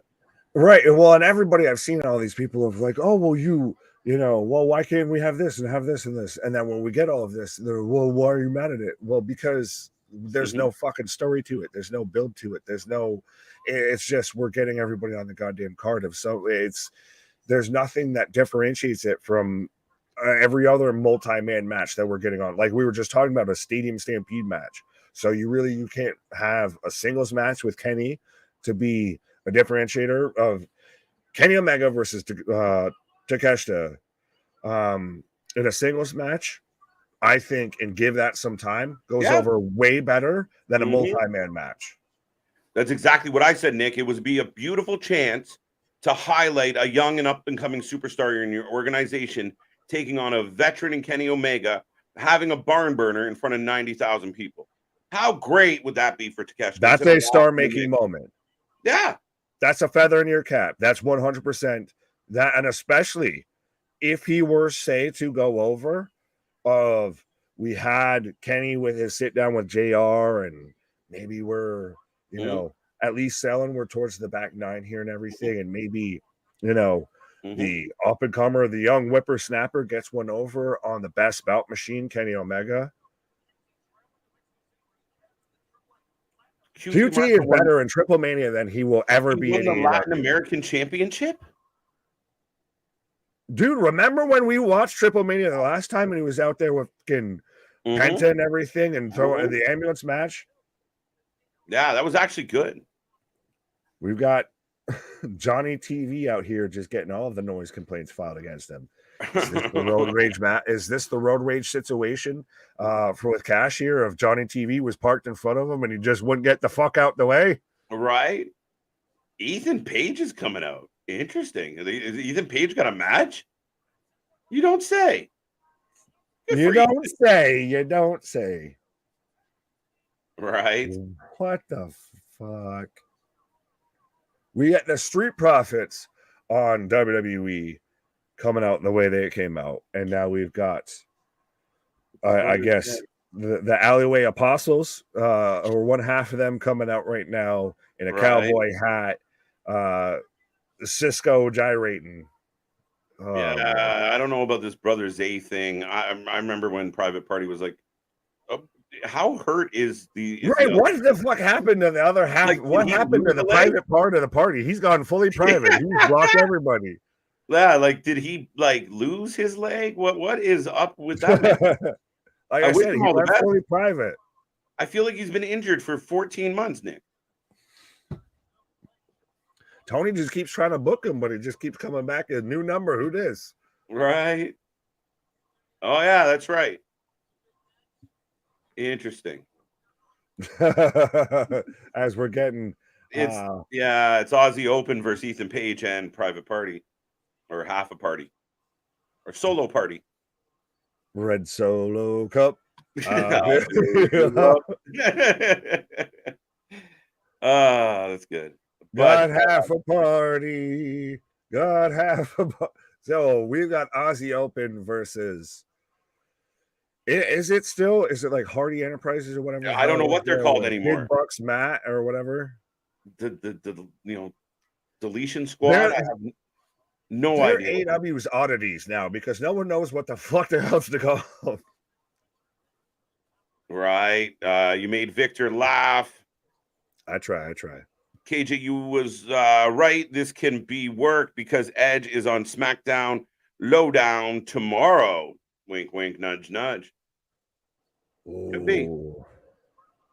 Maybe that's his final send-off. Yeah, and I think at the end of the day, Nick, for you and I watching all these shows that we do over so much time. By the way, just real quick, I'm not trying to push the man out the door. But no, but the one thing that's happened really well, Nick, is that they have been able to make us, like, if you look at multiple different things in the WWE right now, we're not sure how they're going to go about it. Several things. Like, there's a lot of question marks to the stories and angles that they're running. Good on them. That's what they're supposed to be. Kudos. Right. And you can come up with about 10 different ways that they end and they all sound good. And yeah, and you're not like turned off by the idea. Absolutely. Oh, right. So confusing. This whole all-in situation is very confusing. 100%. I think Tony really sold it on the event and the experience and then just realized, oh shit, I actually have to give these people a show. Yeah, and I wonder like how much played into the idea of, we sold this many tickets, we don't have to announce things. But I'll be honest, I think he held back on announcing some of these matches. He knew for a long time, and we were rumored, a month ago about Jericho and Ospreay. I think he was trying to avoid the people, the negative press. I think he was keeping it close to the chest. Well, he didn't want to tell everybody a month ago. Now, I will say this, and I know because I mentioned it initially because I heard it from Bully before I take a pause here. But if Tony, rather than, because we were just halfway talking about it, rather than announce kind of this halfway, half-received, this half-baked card, if he just literally kept it of, we don't know what the fuck's going to happen, or maybe you just keep it as the only matches that is announced is MJF and Adam Cole. Everything else is a fucking mystery. We'll figure it out when we get there. Granted, it's a dangerous game to play, Mr. Bond. Yeah. But it could have been, then you don't give people a time to bitch and moan because you're going to get caught up in the moment of, we've got Will Ospreay versus I become. You just start singing. Do you think that's a guarantee, though? Like, it doesn't, like, Will Ospreay comes out and everyone's like, oh, Will's here, and they're high-fiving, and they're like, who's he going to face? And that music hits, and they're like, no, they get caught up in the singing, that's for sure. But and even then, fuck. So Jericho's the heel. Now we know how to work the match, all of that. And think about it. If are you surprised that Jericho went babyface? I don't give a shit about Chris Jericho right now at this point, to be honest. Of that man has most people age like fine wine. That man has aged like sour milk. But imagine if we were getting FTR versus Young Bucks, and that's what we found out then. We have FTR come out and they lay out an open challenge for the AW Tag Team Championships, and then the Bucks come out. I don't know, man. I still think my traditional. Like I said, it's very much a gamble. It's a gamble. I like build because you want to give, like, right now what we're getting is essentially that just a week early. And I mean, to me, without a good build or a good reason, it's just a really good match. Like, but that's what I'm saying. If you're not going to give it full build, if you're going to half bake the build, I'd rather almost take a no bake cookie than a half baked cookie. Fair enough, right? And that's not bad. And I know you are going to pause real quick, but with the Jericho situation, like, were you surprised? I found it very funny and very indicative of what AEW is doing to themselves with Jericho. Jericho gets invited by Callis to join. Jericho says yes. The crowd goes nuts. 2 seconds later, they reveal the picture of, because Callis gets a stupid picture painted. It was a dumb reason. And then there's a turn. But the crowd initially popped bigger for the fact that Callis and Jericho were going to work together like you thought they were going to do and like you thought they should. Right. And then you get the watered down shit that I predicted because I'm starting to figure out Tony's booking pattern. Well, that's the thing is AEW outkicks their coverage. They outsay their welcome. It's one of those of you have such a giant opportunity. And honestly, for anyone that wants to sit there and, you just hate AEW, this could go all the way back to with Cody in AEW of when everyone was saying he should turn heel, but they just wouldn't fucking do it. They overstay their welcome versus they very much overstay their welcome than ever finishing up. Well, fuck, I can't even say that of finishing up a storyline too early. They have a terrible track record of trying to do the Goldilocks on situations. They are 0-0 for fucking goal or 0-1,000,000 for Goldilocks situations. They either stay too long or they cut it off too short. Like right now, I'll counter that. And I know I said I was going to pause, but we are on a commercial picture. But I'll leave you with this. With the way that Starks, and I know he's over like Rover right now, but the way that he's at and the way that Hobbs is at and the way that we've taken that pathway, should they have just left those two together?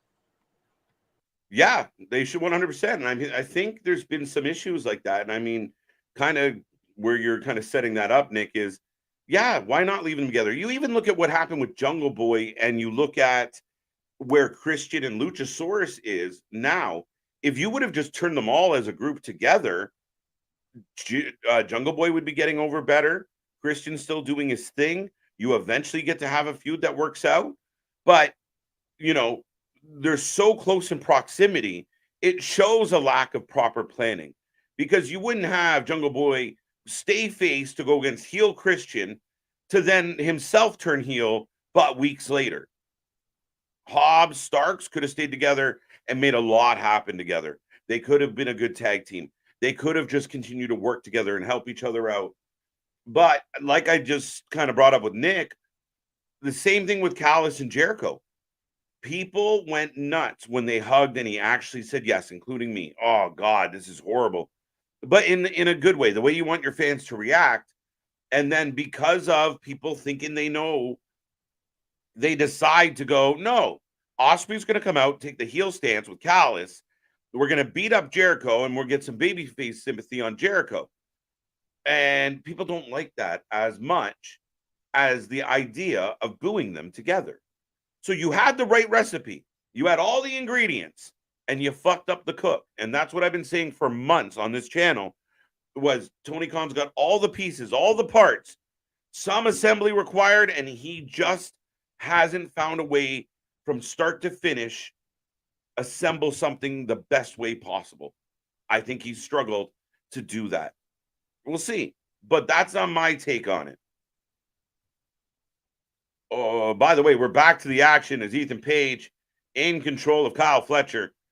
I'm shocked we didn't get Jericho and Omega and Will and verse Will Takashka. Yeah, I mean, no, I think Jericho See, Omega's okay going in a 6-way because I think he'd agree to it. Jericho wants the spotlight.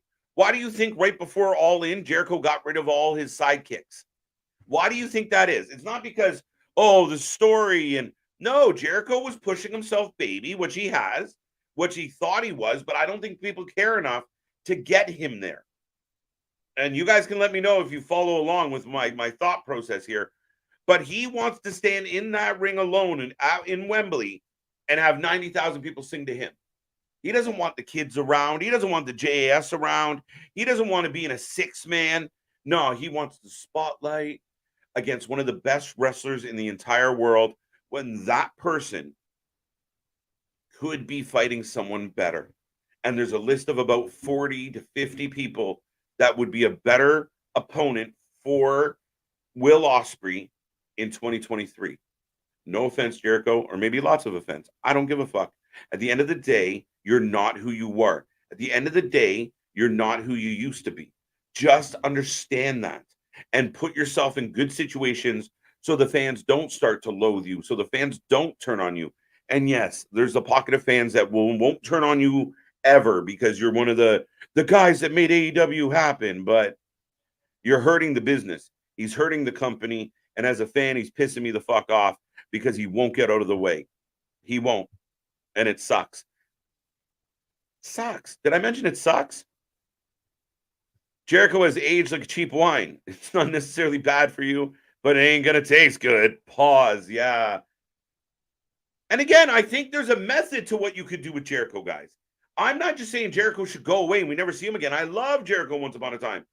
If Jericho was in and out, part-timer, show up for a feud, put a young guy over, actually put him over. Don't let him pin you and then set him on fire and make him look like a loser.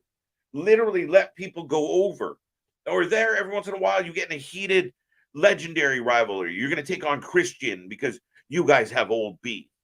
And if you come in with the spot, by the way, Aussie Open takes the win if anybody was surprised by that. But you allow Chris Jericho to come and go. Instead of, you talk about Roman Reigns being shoved down our throat. We talk about John Cena in the past. When people say, oh, they're just shoving this WWE person down our throat, Chris Jericho has been shoved down our throat. And like Louis said, don't taste good at all. The bubbly tastes sour. And I can't continue. I can't continue to just go, oh, this is great. No, I don't give a fuck. This self-indulgent, self-centered, middle-aged, fucking going through a midlife crisis guy who just happens to have the ear of Tony Khan gets to do whatever he wants. It's sad. It's sad because you put him in matches with guys like fucking Commander or, Will Ospreay or Bandito, and it just makes no sense. KJ, you have socks, okay?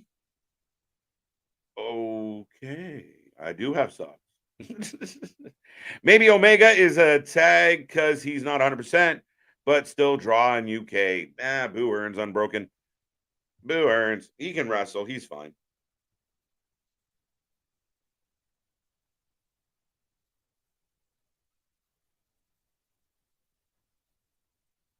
All right. So Aussie Open cuts a little bit of promo after their victory as they will be taking on MJF and Adam Cole on the pre-show. Still a baffling decision to me. There is a banana split ice cream at Wally World. Yes, there is. KJ, you have socks. I got that one. Or unless he's telling me I sucks. I don't know, Larry. Either way, figure it out. Like Darby Allin versus Will Ospreay, but save it for Forbidden Door. Right? You're not wrong. Now we're getting a package, a promo. Interesting. So we're getting a promo from the Righteous, a vignette, a pre-tape.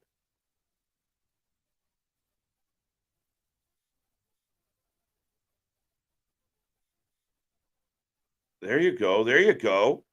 I'm awfully disappointed. If the WWE let the Righteous slip through their fingers, if they had them and didn't utilize them, if they had them and didn't find something to do with them, they made a huge misstep. Oh, the Hardys.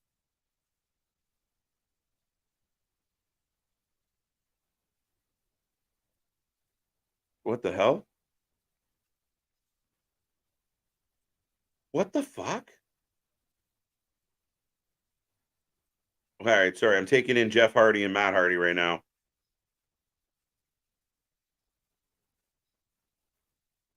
What the fuck?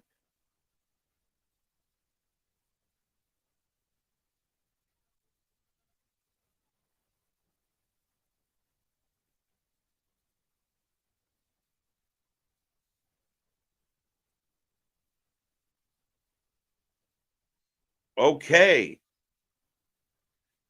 Okay. So the Hardys who have lost all the time, Jeff Hardy who just got pinned by Jeff Jarrett, Matt Hardy who never does anything of production, have challenged Aussie Open in hopes that did they not just lose to the Young Bucks? Like, so they're challenging Aussie Open, and if they win, they would be champions, and they would fight MJF and Adam Cole at All In. Nah. So now it's just so random. Build Ring of Honor. Tony was so excited that night. He came out in the ring and was bragging about, the heritage and the lineage of Ring of Honor and what he's going to do for it. And he's done nothing but sully it since he got it. It is disappointing what he's doing with Ring of Honor. And if you think I'm wrong, I'm all ears. But right now, man, give Ring of Honor an identity. Get a group of wrestlers together that are Ring of Honor specific. I don't care that the Hardys are wrestling for that. I really don't want to see it.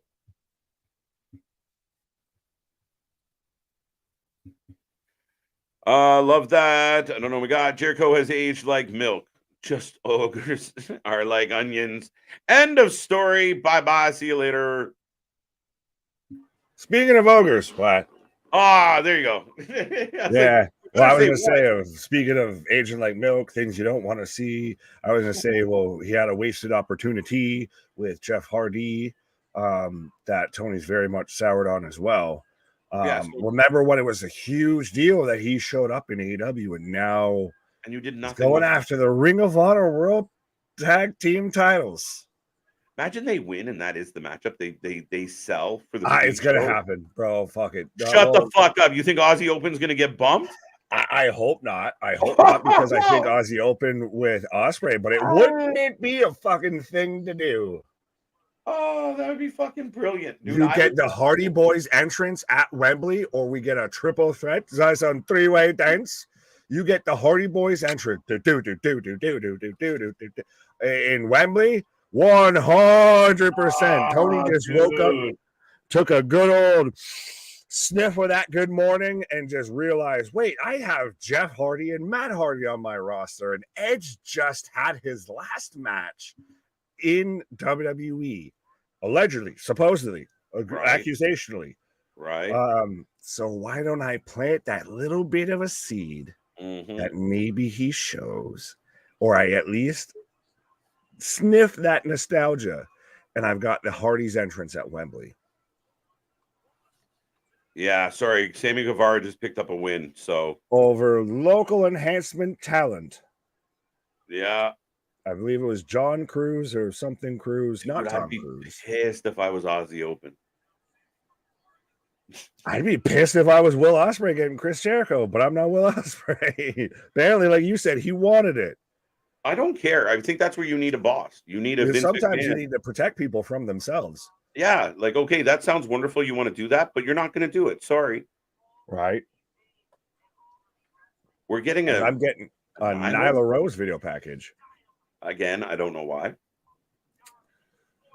They've got to do something with Rampage. Will always be, until further notice, their WCW Thursday Night Thunder. Right. This is getting funnier. Jericho is like drinking a 40 Old English hot on a summer night. Sometimes you got to do what you got to do. Been there, done that. I don't usually defend the WWE, but the genuinely didn't do Brian or Edge wrong. Brian going to AEW was surprising enough. I hope Edge doesn't do that. I don't see him doing that. I was going to say just all of that right there. Sensible talking from that man. 100%. Right. And know what, Nick? I think the difference with that was Bryan Danielson wanted to do things WWE wouldn't let him. Edge is not hoping to jump off a fucking ladder anytime soon. Well, not even that. I really don't. I don't think he's at all anywhere in that type of style. And I'm not saying exactly that Danielson really wanted to go beyond that. I think Danielson's just always been much more of he is a pro wrestling nerd. He's very much like us of how we're here covering everything from GCW, NWA, Wrestler Revolver, GCW, WWE, AEW, NWA. I'm sure I'm probably rolling through half these twice. Impact Wrestling, House of Glory, all of that. I think Battle Club Pro Wrestling too as well, New Japan. Danielson's a fan of that. Yeah, I know. Danielson's pro wrestling nerd, so he wanted to go and continue pro wrestling, what he thought was going to be pro wrestling. Edge is for lack of a better term, he's a product of the WWE style. You don't know a ton of him on his independent scene in Canada. You know Edge, the 25 years in WWE. It's very much like Taker. Taker's not fucking taking a deal to do a 1 gig appearance for AEW. He is WWE through and through. Yeah, and I think more to my point of it, and it exactly in line with yours, is just, yeah, I don't think Edge is looking like, it's not like he's being held back by the company and he feels like he has more to offer. He's completely content with his station in life, and I think he's okay with this kind of working out the way it is, even though I'm not convinced it's done. Not everybody wants to keep being Sting and jumping, off ladders into tables and then needing dental work and everything. Right. No, it's exactly it. Private section ice cream has New York style strawberry cheesecake ice cream. They used to have cherry, but have stopped making it for some reason. Who earns on that? That was awesome. All right, big dogs on the vitamins for sure. I was going to say, now we're just getting into Munchie Central here because it's late on a Friday night here. And everybody's feeling good, wanting the munchies here. He really needs to retire. I think Chef, welcome back, by the way, is referring to Jericho. Yeah, not necessarily retire. Just come back in doses and be real about who you are. Oh, well, I said it earlier in the chat, and I don't know while I was on my pause. I don't know if you saw it, but I've known other people have mentioned stuff kind of similar to this. Be the vet, Chris, that you didn't get in WCW. That's what this is. Well, love it or hate it, this is the flag bearing, flag waving, Rebel Alliance taking on the evil empire that is Titan Towers. So be the veteran in that locker room that you didn't get, not the one that's still out there every week, has to be in all of these prominent storylines. Be the one that's there. You're prominent enough that you can still put somebody over, or like you even said, have a Legends feud between him and Christian, rehash some old beef. Yeah, no, spot on, man. I mean, it's just, it's ridiculous. And if he knows where, if he went back to the WWE, they wouldn't use him the way he gets to use himself. Pause. Right. By the way, also they did advertise on Collision, at least one of the many things, but we will hear from FTR, by the way, on Collision. So that's going to be interesting. Sorry, Nick. What? Next week is Fighter Fest. Moxley versus Phoenix. There's a lot of just obligatory fighting, I guess, going on in AEW. We had Fight for the Fallen, now we're having Fighter Fest. But remember, they used to say, like, in 2 weeks, Fighter Fest. Like, did I miss it? I watch a lot of this. See, you said this earlier. I can't remember what stream we were on, but you said that Tony's really held off on all of these, summer spectaculars. And boy, howdy, was he just taking and waiting for that comment to just run with it. I got something for your ass. Every week's going to be a special now. Fucking hell. Renee speaks with MJF. We've got... and she also speaks with Adam Cole, so we're doing separately. That's interesting, sir. Yeah, we've got Aussie versus the Hardys. We've got Sky Blue versus Ruby Soho. We've got the Elite versus the Bang Bang Gang. We've got Juice and the Guns versus the Elite. Interesting. The contract signing between Jericho and Ospreay. I like, honestly, FTR and Young Bucks face-to-face interview. I wish I could put the money up to anybody who finds a way to take the pen out of Jericho's hand and sign the contract instead. I'd happily pay money. Wardlow, let's go. You're big enough, you son of a bitch. I did not see Jeremy Hank's comment. Jericho, what's that? I was just saying, Jacoby, what up? What's up, Jacoby? If Jericho really has aged like any kind of wine, it's Bucks at best. Oh, that's a long one. KJ, I think from a fan's perspective, I think the fans have more respect for WWE for doing such a nice thing. AEW kind of looks like a bad guy, only wanting him for their own gain. Interesting. But still, you're the Rebel Alliance taking down the evil empire, Darth Vince there. You gotta really go at that. And just going back to Judgment Day, no. Not like they can't even figure out if JD's going there. If JD's gonna fit in JD.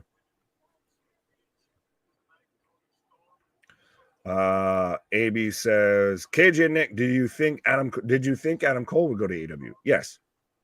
Yeah. I know hindsight is 20/20, but when your only other option is to shave your head and become Keith Lee's manager, I think you might start exploring other options. Right. Allegedly. Right. That's a tough one. It's a tough one. Right. Juice, what up, by the way? The Outcasts are still a thing, unfortunately. Yes. Soraya's going to win at Wembley. Toni Storm's the best woman in the division. Jamie Hayter, first off, but she's injured. She's not as good as Toni on the mic. That's her lack as being a wrestler. She hasn't had the opportunity, and I don't think Toni's as good as you. That's personal preference. I don't think she's as good as you think she is. I think she's good. Fair enough. I like the kind of change. I think which faction breaks first, and I feel like we're kind of almost going to get a similar-ish type break between the Outcast and Damage Control, because Io is the Toni Storm of the Outcast. I'll put it that way. Okay. She's the front runner. She's the one everyone gets behind.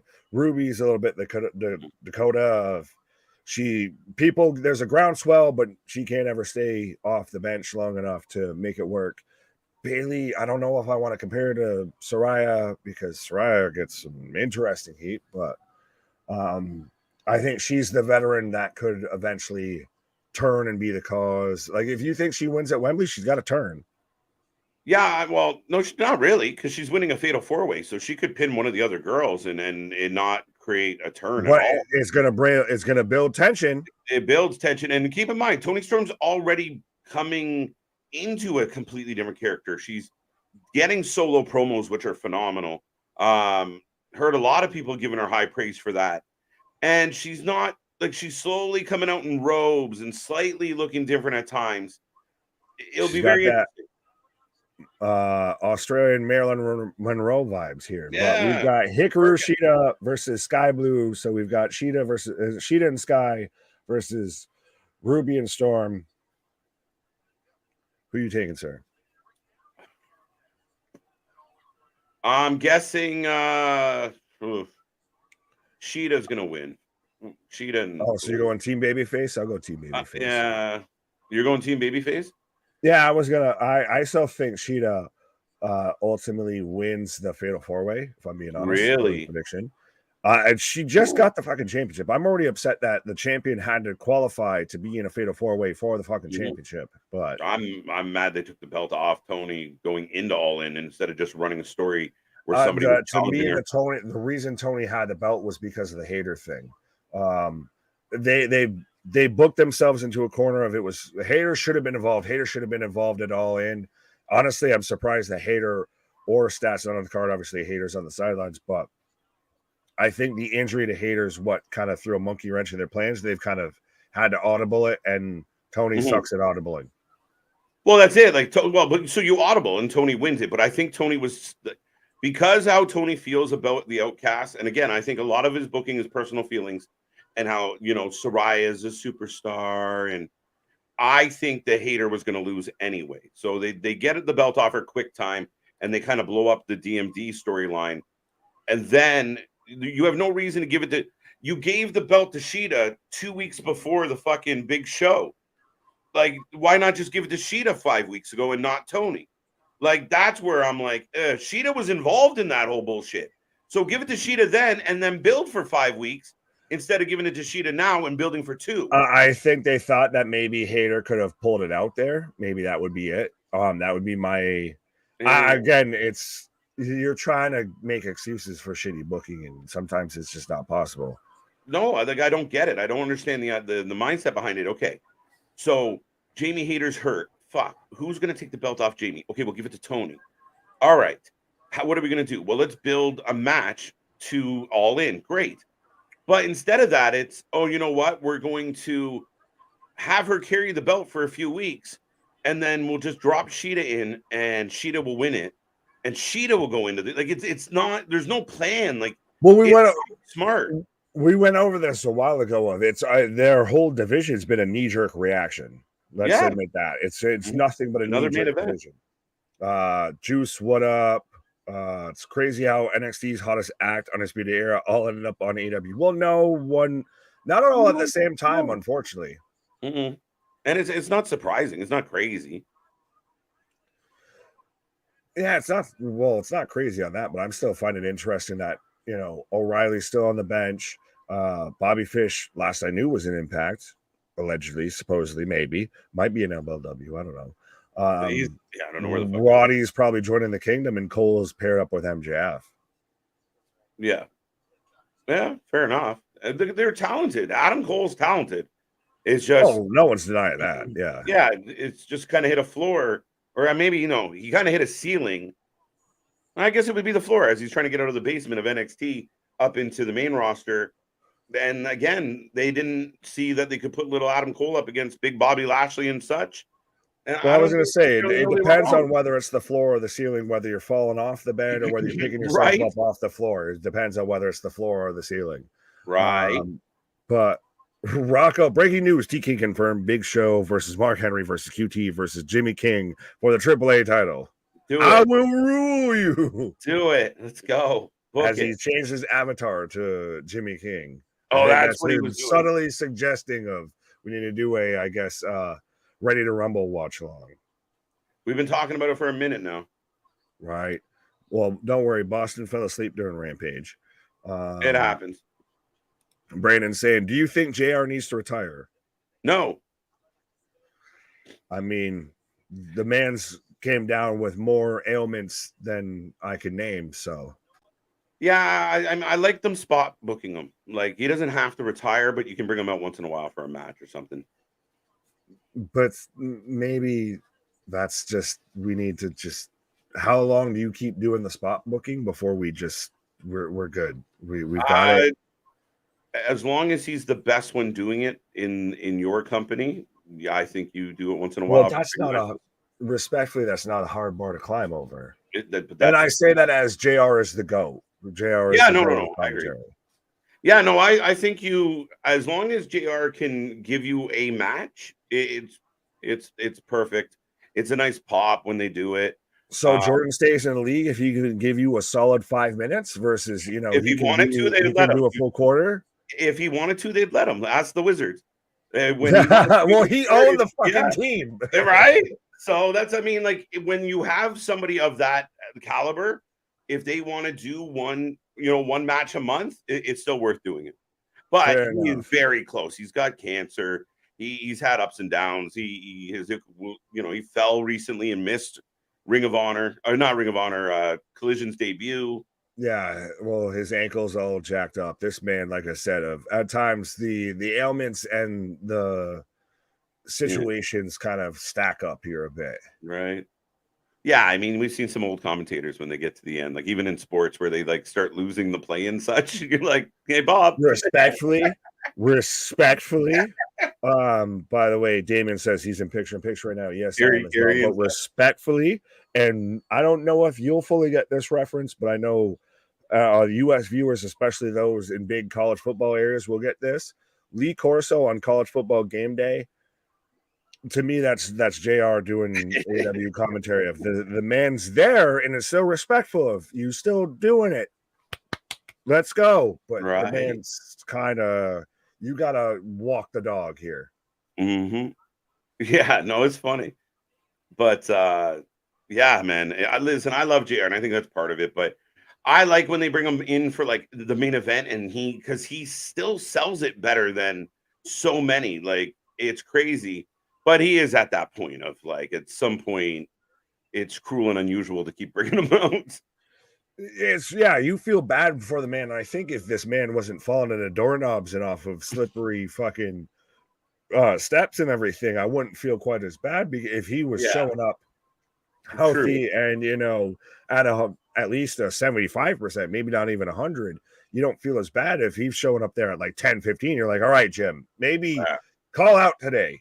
You can take a sick day. You got vacation time built up, my guy. Oh, sorry, big kick by. Yeah, I know it's absolutely like, yeah, that's valid. So maybe I'm being side suplex from Ruby on to Sky Blue. Are they not building up Sky Blue to be one of the top people in their division? You will hope so, but you really don't know. And no, Soraya does have the spray paint. If you guys are wondering what's going to happen in this match, like they zoom in so often, their production people zoom in on the wrong shit. I don't get it. I don't understand it sometimes. Because I think it's still a haberdashery of a production team. It's a haberdashery of a creative team. When your head of talent is allowed at your secondary, well, what should be your secondary is technically your thirdary show, is a bit of a problem. Mm-hmm. You know what? I'm going to say this, Nick. Oh, there's a spray can to Ruby. Oh, no, she threw it away. Oh, no, she threw the lid away. No, yeah, she tossed the lid. Oh, there you go. Spray paint. The mist, the mace. This is why I all up in the face. Notice how there's nothing green on her now, though. Oh. How many people are jealous that they're not Sky Blue taking that hip thrust there from Tony Storm right now? Amen. Oh, Sheeta's still here. With a 2 count. I thought Sheeta was done. Breaks it up with an ass smack. Oh, and Sheeta's dragging her partner back to the corner. Well, you got to make the legal tag. Someone's got to follow the rules here in AEW. Blue's going to get mad, turn on her, and become Cora Green. Someone's going to put fucking Sky Blue, Cora Jade, and like Roxanne Perez like all in a line, and it's just going to be like the evolution like a fucking Pokemon here. Right? Does Wardlow and Jade Cargill end up in WWE? You know what's funny? I was thinking about this today because we were talking about Jade Cargill and her situation. And I thought, man, if the WWE could get their hands on her and say, distraction, big ass boo, you're going to be the new Charlotte Flair. Like you are going to move forward as that type of persona. Mm-hmm. Man, they could do some really good things with Jade. Wardlow, why not? Absolutely. Super kick as Ruby's got Sheeta up, breaks out of the power bomb. Jade, I think, is done in pro wrestling. She very well could. There you go. Her shoulders were up the whole time, though. Literally, that's a shit roll up pin because her shoulders were up the whole time. And then we get a shit jumping. Who's going to run out? Britt Baker. Right? That's only one missing. Gotta be. Britt as the other two women fight off. Awkward. Because there's no allegiance. That's just obligatory. But no, I think Jade's done pro wrestling.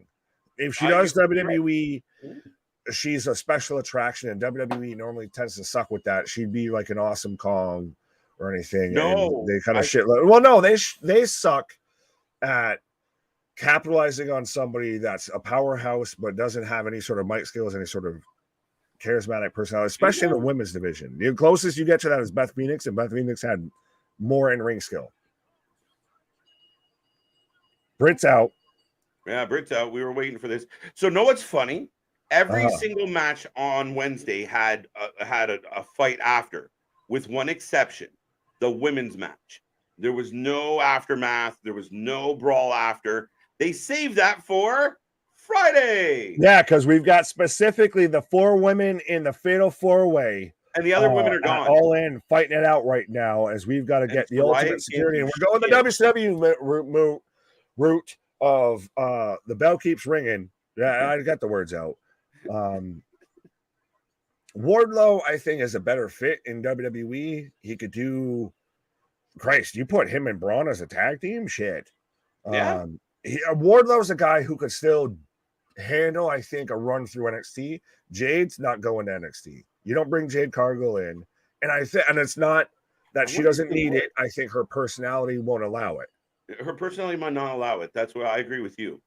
But developmental would be very handy. If they could get their hands on her and say, you go through 6 months of developmental, and then we make you a star. We make you an international star. We get you big movie deals. We make you something like we've done for so many others. It's so tempting. Oh, but that works. I don't think her where she's at with everything, that's a possibility. Yeah, I have no idea. I was just speculating. No, that's fine. I was going to say, as we end Rampage, by the way, folks, with all 4 women, sequestered in their own corners, getting held up by security, as we've got a close-in shot on each woman individually. See? In case you forgot, they're going to fight each other at All In. That's how Tony writes angles, is we have a match, and then we have a brawl after the match. He did it for every single angle on Wednesday, except the women's. He saved the women's for Rampage. So it's just brawl out and close-up camera shots. Right.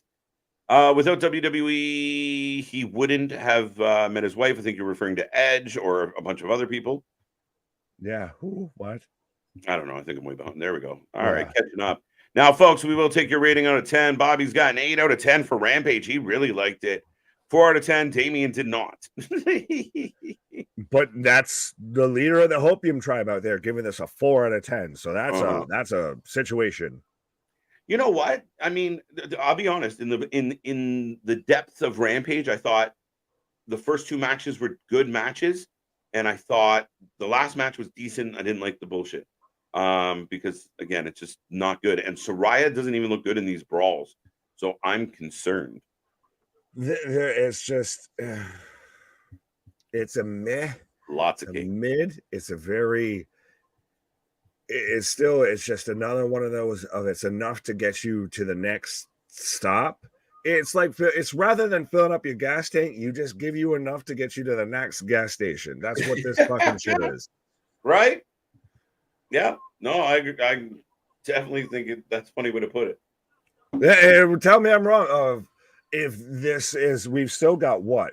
No, we've still got Dynamite, which we've seen all of that, to where we could have the pre-show, the big thing that we built up on the pre-show of how we're having Aussie Open versus MJF and Cole could now switch to the Hardys. That's just fun. On a fly. That's insane.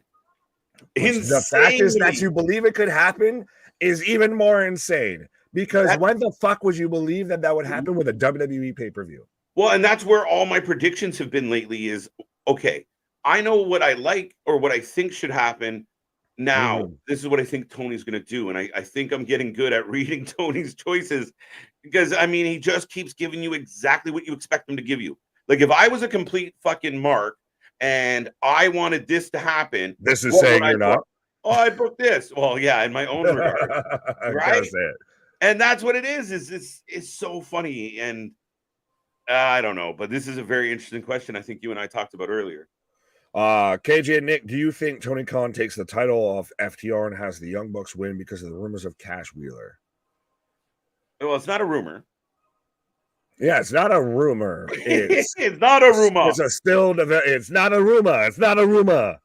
Not a rumor or a Roomba. Not a Roomba either. Still a developing story.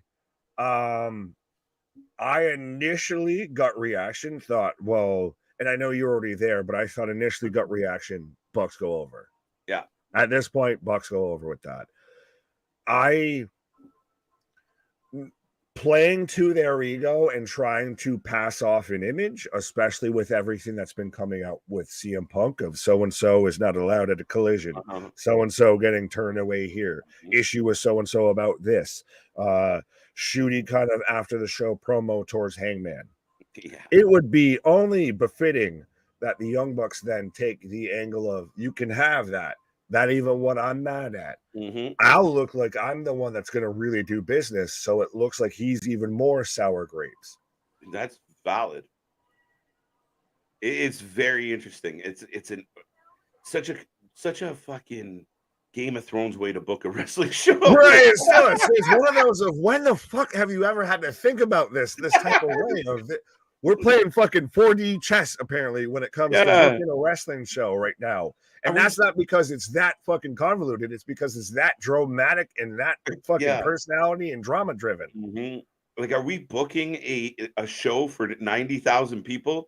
Are we like preparing a game of D&D? Like, what is? I was gonna say I need a mashup of dun dun dun dun dun, dun with like a few with all the dynamite. I might have to try and do that.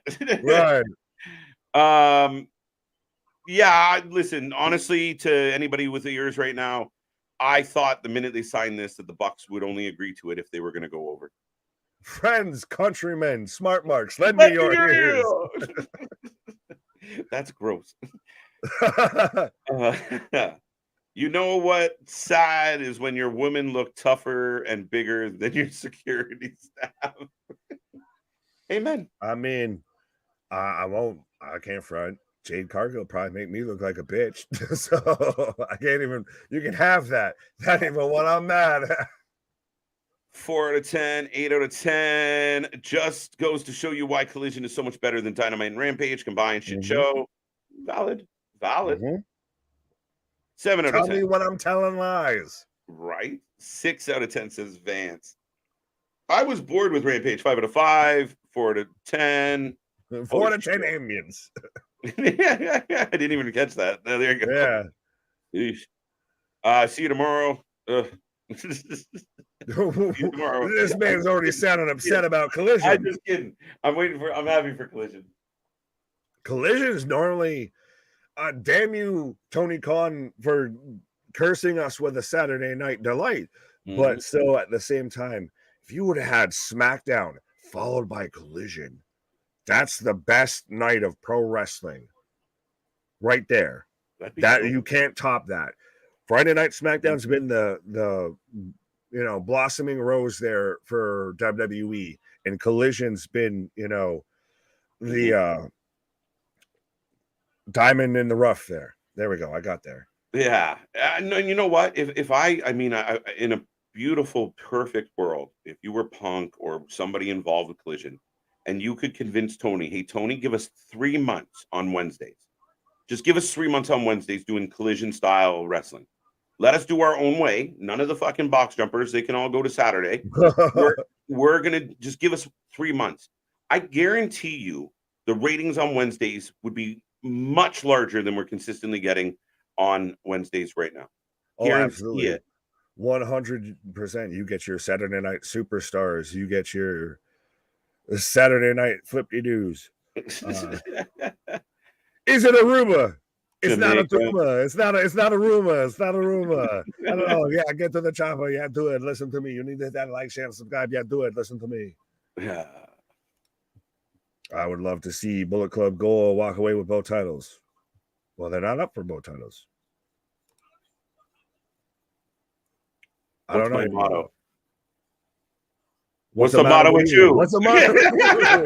I don't know. I like how we both instantly went to that.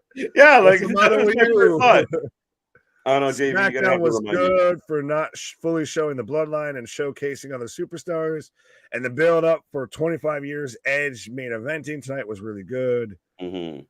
Collision is the real AEW. Oh, that's what his motto is. It's new. A new motto. See, we had to figure out what's the motto with you. Right. I got toothless aggression. Prove me wrong. Okay. What is this? How to Train Your Dragon shit? What? That's funny. Is it arugula? It's arugula. Yeah. We're gonna do this all fucking It's a night. regular Aruga. Right. SmackDown followed by Collision. Hell yeah. Yeah, I'd rather do that 4 hours on Fridays and not do Saturdays at all, except pay-per-views, and Rampage just ceases to exist. Oh, 100% of at this point, like I said earlier, what is Rampage at this point? It is their Thursday Night Thunder of half the time it's already taped after a Dynamite, so the crowd's burnt out, the stories aren't relevant. Half the time people are doing double duties, so the matches aren't great. The biggest Rampage moment was Punk's return, and it's been all downhill since then. Shout out Newfound Glory. The first fucking episode, my guy. We're just gonna tape it from now on, and Punk will never go back. Right. It's nothing but downhill from here. I have peaked on episode 1. Right. I really can relate. Really exhausting to always hear WWE stars to AEW and virtually never hear AEW stars to WWE. Give it time. It's coming. It's coming. Brian Pillman Jr. is one of many. But as these contracts start coming up, there will be some that jump ship. Does he count as an AEW star? No, but it's all I think AEW stars have drank the Kool-Aid, and I think it's to me an easier jump to go from WWE in that style to AEW to no style. Then what is your fighting style from being on shit TV to being on all the TVs? Yeah.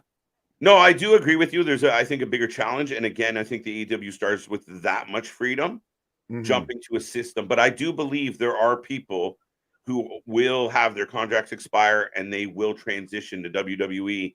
And I think some of them are going to become stars that we can then look back and say, Tony, you had this person. What'd you do?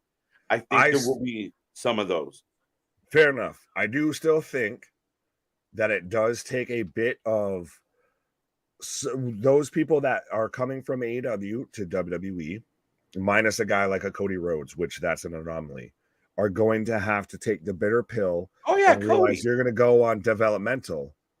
You're going to go, or what we've called our developmental. You're going to go on the third brand. You're going to be on Tuesdays before you go to Monday or Friday. You're not jumping right to a WrestleMania slot. You're not number 30 in the Royal Rumble now just because you came from AEW. You're going to learn our style. Yeah. Yeah, that's a valid point. And even somebody like an Osprey doesn't want to hear that shit. Not that he's... Osprey's an exception. Osprey's an exception. But he has talked before about the idea of him going to developmental and feeling like, nah. And I get why. It's a tough I wouldn't. If I were him, I'm not going to developmental. Yeah. To me, he's a Matt Cardona type of to the extent of they've got their character and their whole style and everything fully fleshed out and fully figured out. That doesn't need tweaking. Yeah. That needs just tune-ups. I agree with Kornacki here. 6-4 Rampage. I completely agree. I was trying to. Yeah, I guess. No, you're good. We got some new names and some interesting names showing up here. Jeremy Hank. We don't need any AEW stars. We got Gunther. Okay, Jeremy. There we go. Right. I almost wanted to make a JH joke of like BH with bad Hank and good Hank. Every time I hear Hank now, I just think of Hank Hill. Right. Bobby. Last one, one of the last ones tonight. As we start to wind down. By the way, Jeremy, hopefully no offense. You're all right.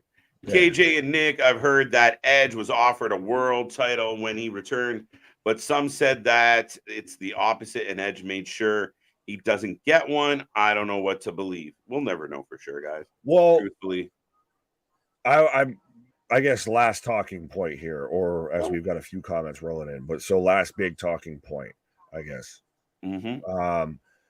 There has been the talk, and a lot of people brought this up when it came to thinking that Edge wasn't going to retire. If Edge still feels, or has put it out there, if he still feels he needs to get the title that he never really lost, much like CM Punk and Seth Rollins World Championship. looks as close as you're probably going to get, and as close to that lineage as you're going to get.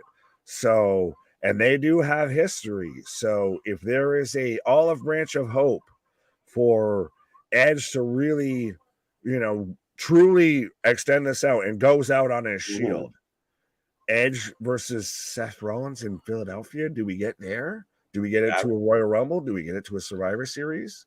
Do we get it somewhere? That's very interesting. Very interesting. I don't know where they would do with it, but I mean, at the end of the day, it's up in the air. Everything with Edge is up in the air. I mean, we'll find out, but I don't think. I mean, I think if Edge said like, "Let's go," I kind of want to be on that. I don't know. I think too often we just, well, he never lost that belt. He obviously wants it back, so I'm going to write a story about it, and people are going to click on it and believe it, and that's kind of how we end up in places like this. Fair enough. But that's it, folks. I think we're pretty much done.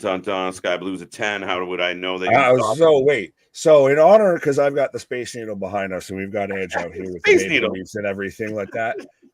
You know what the fuck I meant. Vitamins, okay? I'm not familiar with all the Torontonians, but 100%. He's down with OPP, though. Well, I was going to transition to I was going to get my rating for Rampage and also still spin it in of, with the Toronto theme of I'm just here chilling with my woe. You going 6? Right. I go 6. I think 6 is fair. The matches were decent, Nick. Right. But without further ado, I think we're going to close this one up. We are back tomorrow night. We will be with you for Collision, and we're coming back on Sunday for Multiverse of Matches 2.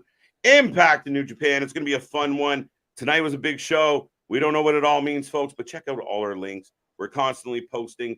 I even went out and kind of got my own little Instagram. So go check out all those links down below. Be a fan, be a friend, be part of the family. Nick? That's what we are. We're just one giant family. We're one just giant community. Sorry. What he said. No, I was throwing it to you anyway. Okay. Our shit is real. Our shit is raw. Our shit is all authentic. When you talk about that wrestling, you better put that full life with it. You think you know me. See you on the flip side, folks. Bye.